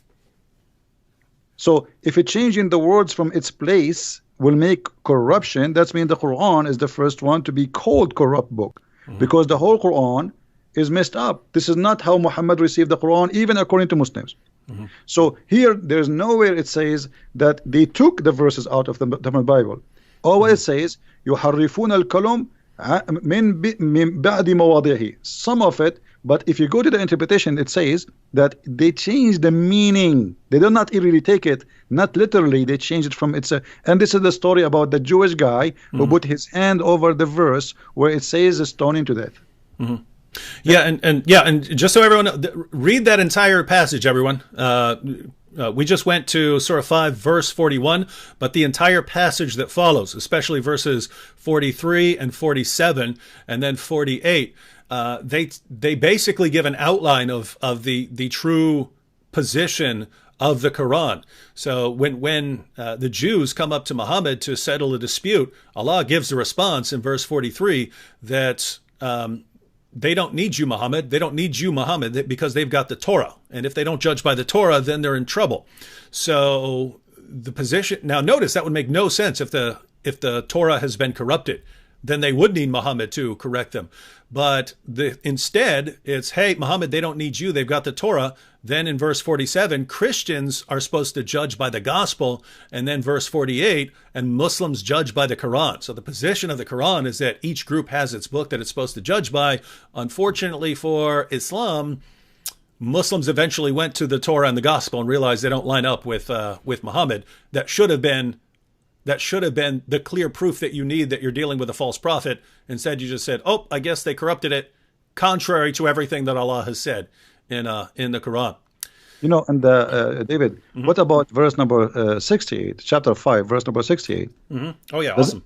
Doesn't it say that you people of the book, you should practice, you should follow the Torah and the Bible? Okay. Yeah, it says we have no ground to stand upon if we do not stand upon the Torah and the gospel.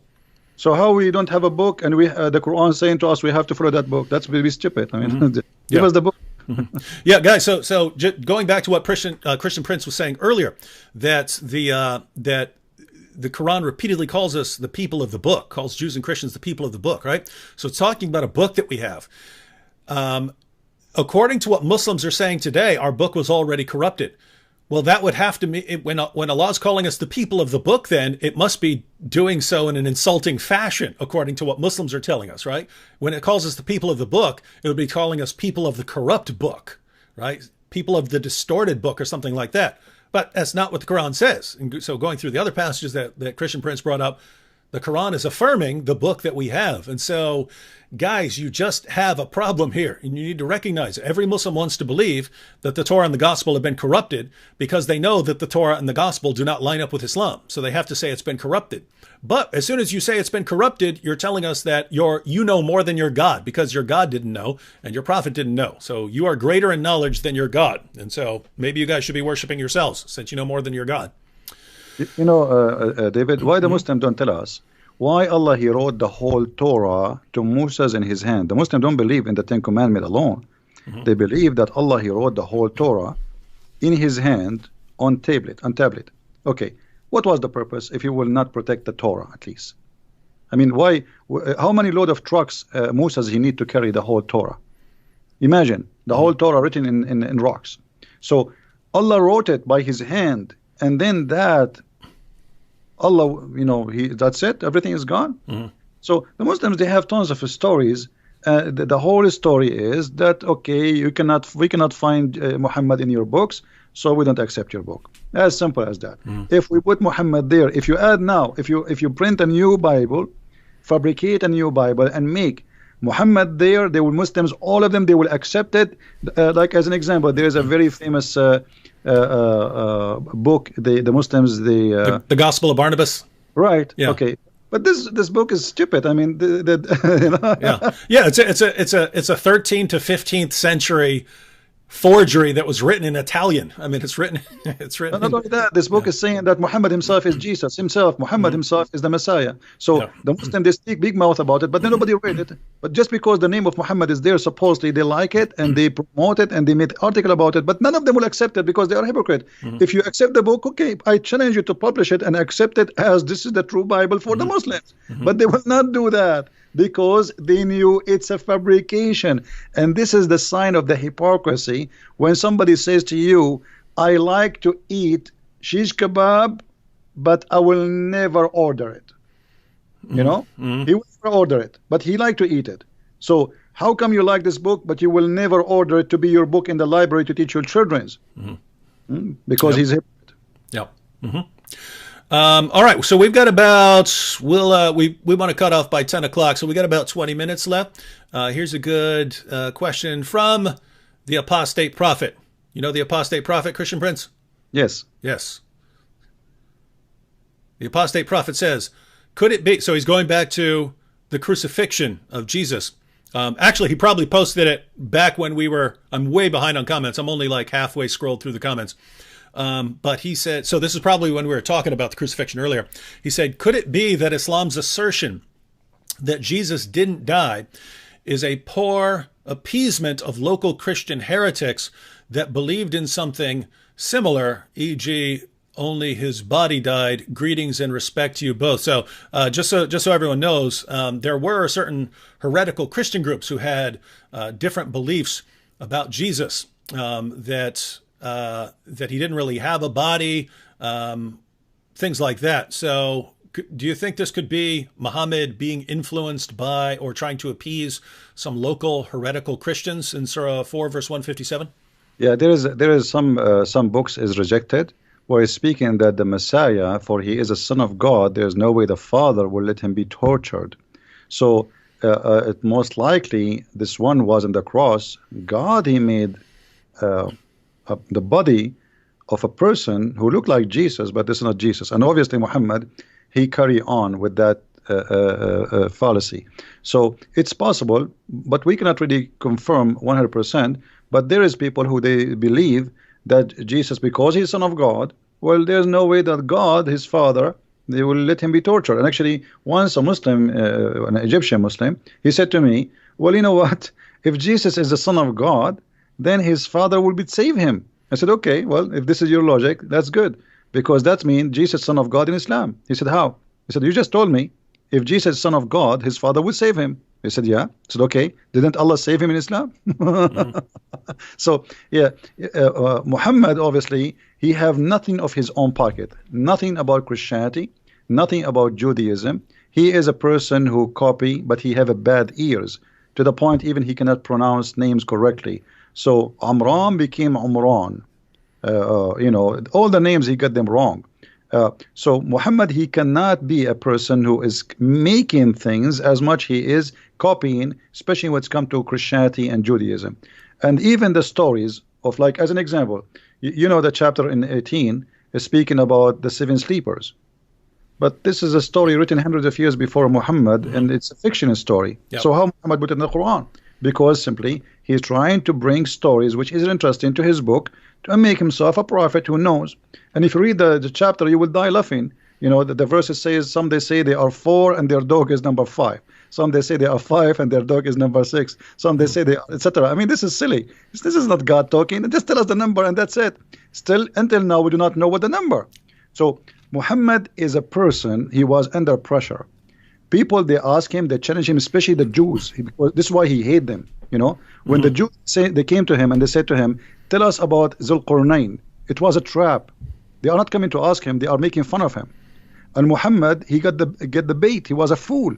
So he started telling them what is the first meal for going to heaven. In the heaven, it is the liver of the whale, and how the baby will be, how the child will resemble the parents. If the father have orgasm first, the baby will be a male. If the women have orgasm, the baby will be a female, which is stupid too. And then he to talk about Alexander the Great. So Muhammad, he hated the Jews for always getting him busted without him knowing. But it was too late. That's it. He made verses, he gave it, and people are laughing. And Muhammad, he wanted to seek revenge because they got him busted. Yeah, and guys, that's basically the history of Islam. The people who could actually understand and who knew why the things that Muhammad could be. Keep in mind, you could go up to someone who doesn't know anything and say anything you want, and that person won't be able to respond. But if you go to people who actually know something, then if you say something stupid, they're going to call you stupid. And so Muhammad kept doing this, and people kept pointing out how he's wrong and he doesn't know what he's talking about, and they suddenly become his enemies. But eventually, once Muhammad has a big enough army, then no one's allowed to say anything. No one's allowed to say anything critical of Muhammad's teachings. And so that's what you have in the Muslim world, is it eventually became the position that you're not allowed to criticize or question the things that Muhammad said, no matter how silly and ridiculous they are. But now, guys, we're in a different time period right now. Yeah, there are places in the world where you get in trouble, but here in the West and on the internet, we're allowed to point these things out, and yet the Muslims are still defending some of the silliest things that have ever been said by anyone, and they're defending them as obviously true when they're obviously false. Here's a good question, Christian Prince.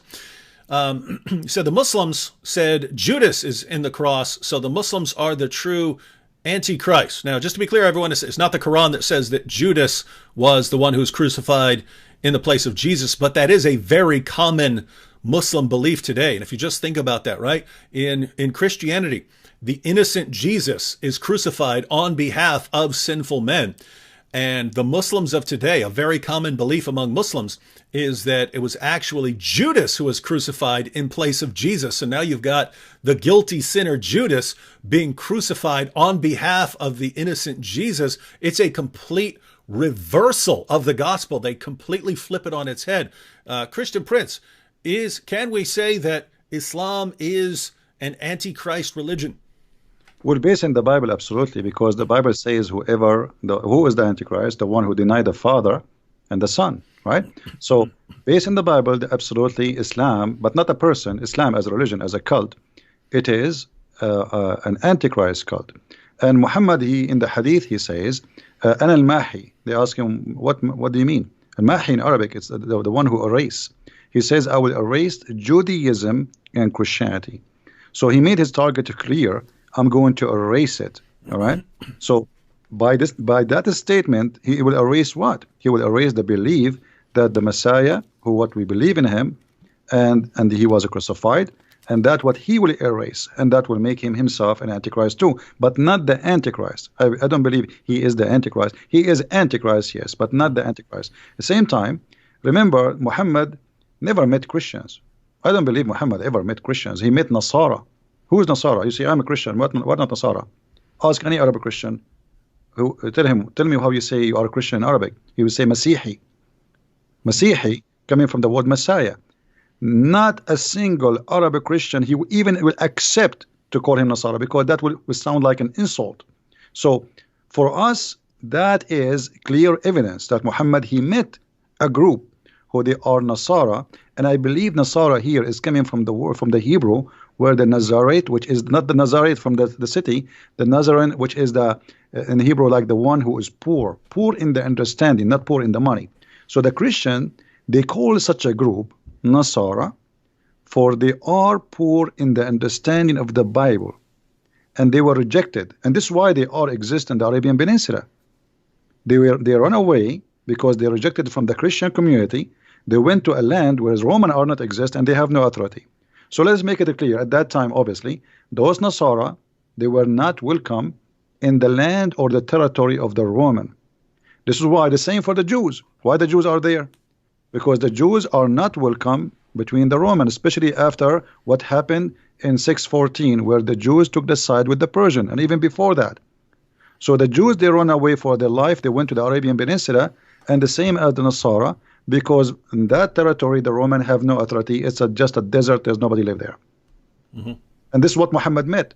He met Jews and he met Nasara. He did not meet the Christians.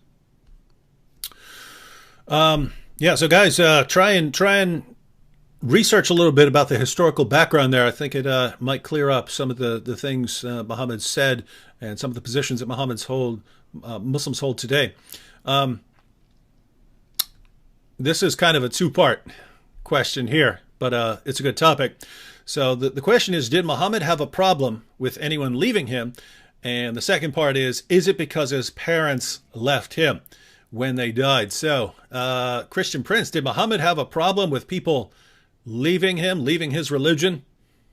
Well, yeah, Muhammad, he says that the one who changed his religion, kill him, and Muhammad, I don't think Muhammad, we do not know really the real fathers or parents of Muhammad. All the stories about Muhammad, like as an example, what is the name of the father of Muhammad? Abdullah, right? Okay, how his name is Abdullah, but he don't believe in Allah? I mean, this is stupid, right? So how they call him Abdullah, but their family, his family, they don't believe in Abdullah. If you go and read all the names of the family of Muhammad, you will see Abdul Muttalib, Abdul Uzza, Abdul Manat. So all of them, they are worshipping idols. So why the father of Muhammad was called Abdullah? And yet they say to us, you don't believe in Allah. So that is silly. And Muhammad, if you have my books, you will see that Muhammad was born 4 years after his father's death. Okay, how he can be his son? This is why the Shafi'i, the Hanbali, the Maliki, they have different opinion about how a woman, she can deliver a child after the death of her husband. They go from between 2 years up to 7 to 10. Imagine a Muslim woman, depend in the Islamic sect. There's 4 Islamic major sect. A woman, she can be delivering a baby after her husband's death up to 10 years. That's madness. And then if we go and read, we will find that the father of Muhammad, he was paid for sex. The sister of Waraq ibn Nawfal, she offered the father of Muhammad 100 camel to sleep with her, which I find the number is exaggeration. It's like saying I will give you 100 car these days. 100 camel for the Arab at that time, this is like you will make you really rich. So he told her, I will go to the mother of Muhammad and I will come back to you, which means he agreed. When he came back, she said, I have no need for you no more because you slept with that woman. So here you notice, you understand from the Muslims books that Muhammad's father was a gigolo in the term of getting money for sex. And then the father of Muhammad and his grandfather, supposedly they marry the same women, and then they have sons and they have different ages, and Muhammad's father, he died supposedly 4 months or 3 months after the marriage, the wedding. So how Muhammad can be born 4 years after? Mostly, I believe, this is my belief from my study, that Waraq ibn Nawfal is the real father of Muhammad, not Abdullah. This is why I always find Muhammad is with Waraq ibn Nawfal. When Waraq ibn Nawfal, if you remember the hadith, it says when Waraq ibn Nawfal he died, what Muhammad tried to do? He tried to jump from. Okay. You're talking about the suicide attempt. Yeah.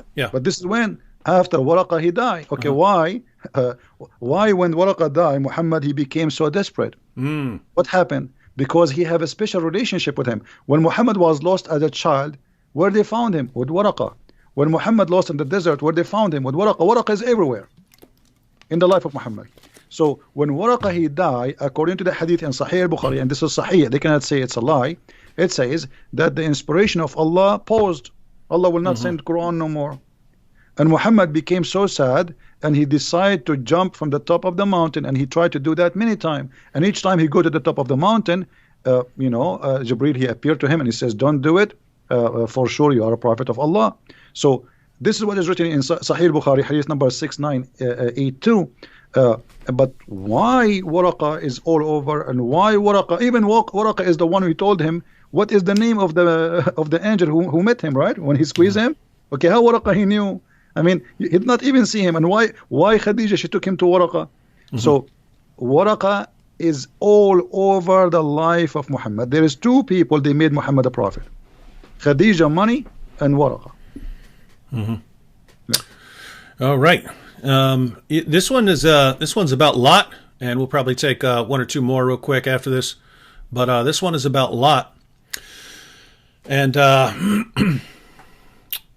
she says, can you explain how Lot became a prophet in Islam? And why did Muhammad think that Lot was a prophet? And guys, if you don't know why this is important, in the Bible you have the story of Lot. Lot and Abraham separate. And Lot, after the fall of Sodom and Gomorrah, his daughters apparently think that they're the last people on earth, and so they want to start the human population up again. And so they know that their dad won't sleep with them, so they get him drunk, they sleep with him, and then come out of that relationship some of the enemies of the Jews, the Ammonites and the Moabites. But Muslims look at that and they say, look, you see what the Bible does? Look how it treats the prophets. It accuses a prophet of incest, where the Bible's just recording what happened, whether it's good or bad. But Christian Prince, any thoughts on that, or why Muslims think that Lot is a prophet, or how Muhammad came to that conclusion? Muhammad, as we said, he is just a person who he learned from people around him. And mostly he is getting wrong information. And mostly, I think the Jews, they were feeding him wrong information on purpose. I don't believe it was happening like this, because it's too much to believe that Muhammad was really. I mean, Muhammad, you see, he always look at the Jews as people of the book, because they knew, they are people who have knowledge. So he saw in them teachers, but the Jews, because he came to them claiming to be a prophet. Muhammad did not come to them just to live. He came to them after supposedly he ran away from Mecca. So now they knew that this guy, he claimed to be a prophet from supposedly Allah. So the Jews, they feeded him false information just to make fun of him. And Muhammad, he got the bait. Always Muhammad, he is a victim of the Jews. They did not harm him physically, but they did harm him mentally, and did harm his belief. They made fun of him.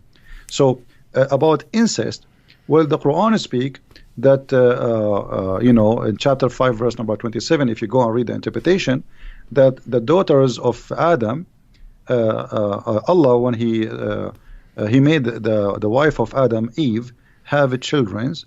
Each time she gave birth to a twin, a male and a female. And Adam, he married the male from this twin to the other female from the other twin. But what happened, that the two male, now they want to marry one sister. Why? Because one of them, she have a cross eyes, or she don't look good. So Allah told them, okay, make a sacrifice, and whatever sacrifice, the one I accept his sacrifice is the one who can take that female. So if the Muslims are against incest, then they should not accept that verse. Now, if we go in the different verse, and this is very important, if you go in the Quran, in chapter 25, verse number 54, 52, let me remember. 54, yeah, 25, 54. It says, وَهُوَ الَّذِي خَلَقَ مِنَ الْمَاءِ بَشَرًا فَجَعَلَهُ نَسَبًا وَصِيرًا. If you go to Al-Qurtubi, it says that a Muslim man, he can have sex with his daughter if she is a daughter from adultery. This is Islam today and before. So this is, you see, in the Bible is speaking about a story of two girls, because they don't want to be without children, and they are afraid they will disappear from the universe. No men left. They did that. The Bible did not approve what they did. The Bible report. Here we have religion, and we have scholars saying, if you have a daughter from a girlfriend from adultery, the mother and the daughter are lawful for you. And by the way, I challenge any Muslim. You see, here we go in front of you, David, Mimi Hijab and his nurse Ali Dawa, all those kids. If anyone dare to say to me that I just told a lie, I am willing to come down here to your show, and we will open the screen and we will read together in front of them from the most official government website of the Kingdom of Saudi Arabia. And I challenge them to say, I am lying. This is Quran, and this is the interpretation of the Muslim scholars and the Islamic sect. And not only that, they say it is according to the most accurate of scholars in the religion, that because she is not his daughter from marriage, she is not forbidden for him to have sex with the daughter and her mother. And here we go. I'm willing to take a challenge anytime. If any Muslim want to accuse me of a lie that Islam allowed you. And by the way, I didn't say, remember, David, I did not say Islam allowed you to have sex with your daughter from marriage. No. Quran says you cannot have sex with your daughter from marriage. But if she is not from marriage, you can have sex with her. All right, so you Muslims, you heard that challenge. If you want to challenge Christian Prince here, I'd be happy to moderate that discussion, and we can put the sources up on the screen here. All right, we want to close out after this one. We don't want to close out just talking about Islam because, I mean, man, when we hear about the things that Muhammad said and the things in the Quran, just want to go take a bath. So we want to conclude on a more positive note here. Christian Prince. So Tippy Bear here says, ask Christian Prince to show that Paul is a prophet in Islam. Now, for those of you who are new to all of this, Muslims like to blame the Apostle Paul for corrupting Christianity. And there's a reason for that, right? They didn't just say, oh, Paul is an especially evil dude one day or something like that. It's basically they're forced into it, right? Because they know that their book affirms that Jesus spoke the truth and that Jesus' original followers were devout Muslims. And yet they know that Christianity doesn't teach what Islam taught. Christianity teaches that Jesus is the divine Son who died on the cross for sins and rose from the dead. So they have to blame someone for corrupting Christianity. And a Muslim who doesn't know anything at all will point to like the Council of Nicaea and stuff and say, oh, that's where Christianity was corrupted. But they got a problem because we can trace all of the core Christian doctrines back to the 1st century.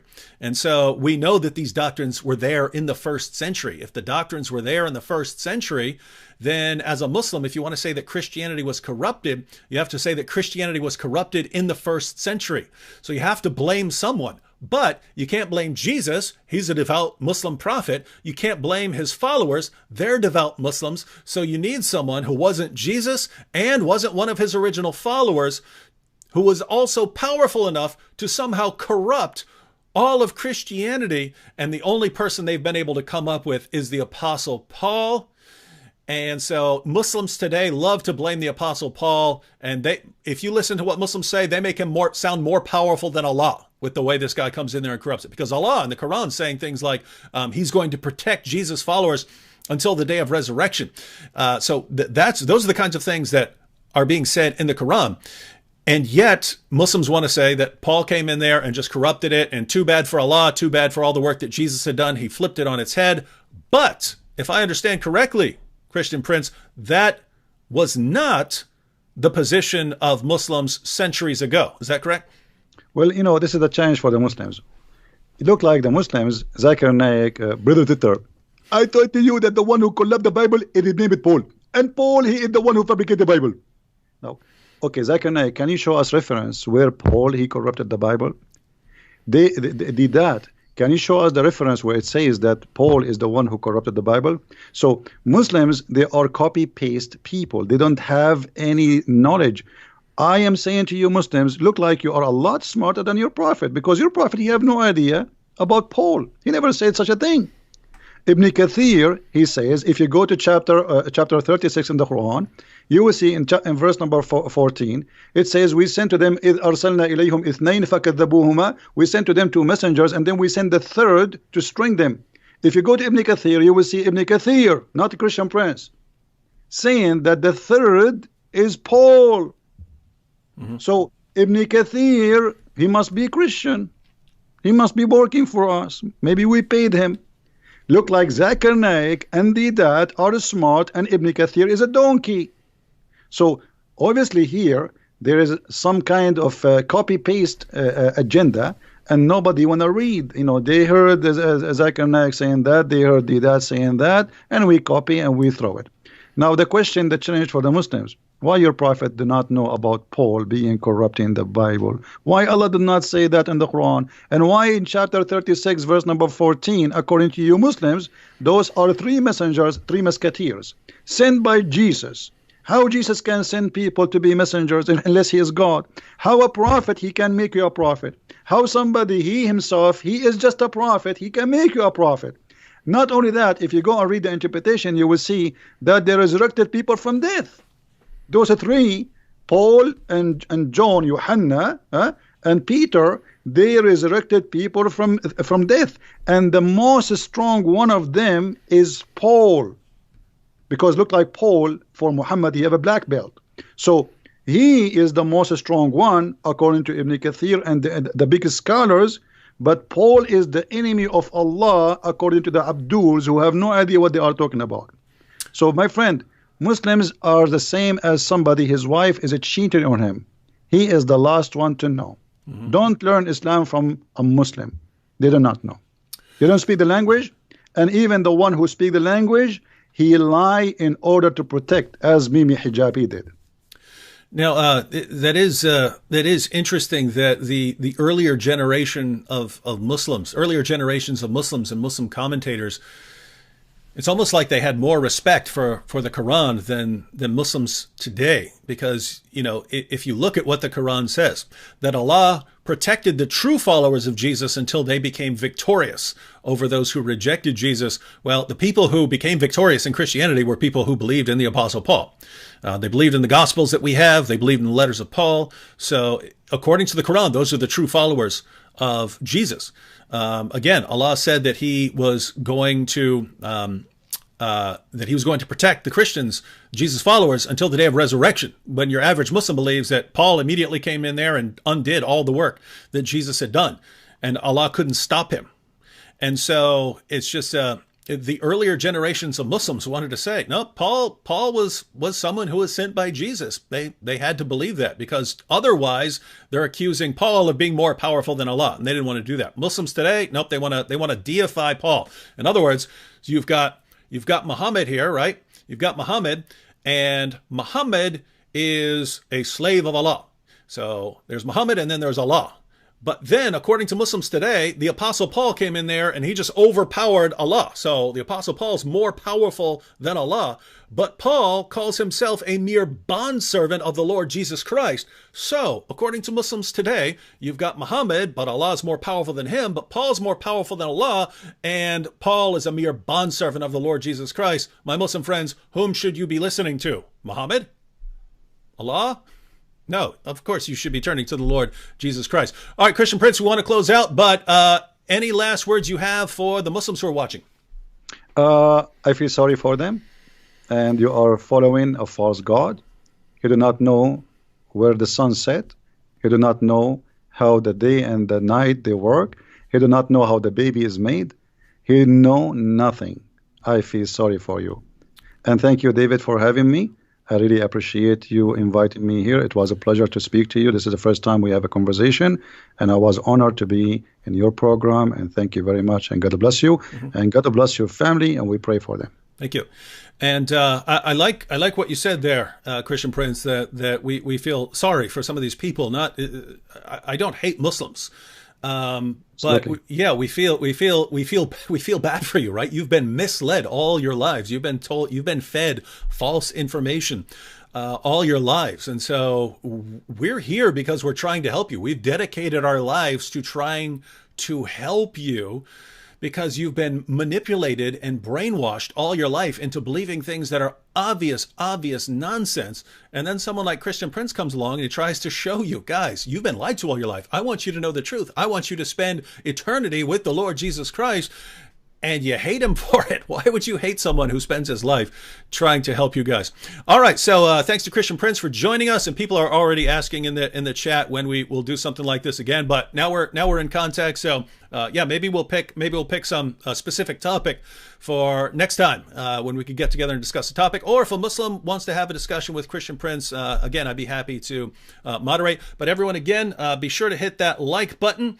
and you have the links to Christian Prince's his channel, his Facebook page, and his Patreon. So again, before you leave, go ahead and click that Patreon link and support him for $5, $10 a month, something like that. Some of you have awesome jobs and stuff like this, and you could support him with $100 a month or something like that. But again, as someone who knows how much work goes into really putting out lots of content on Islam and buying the resources and having good equipment, there's a lot of costs associated just with doing stuff on YouTube and Facebook and stuff like that. So if you want to see Christian Prince continue doing his work and doing more in the future, be sure to support him. Other than that, I'll see you all again next time. Be sure to subscribe to our channels if you're not subscribed, and God bless everyone.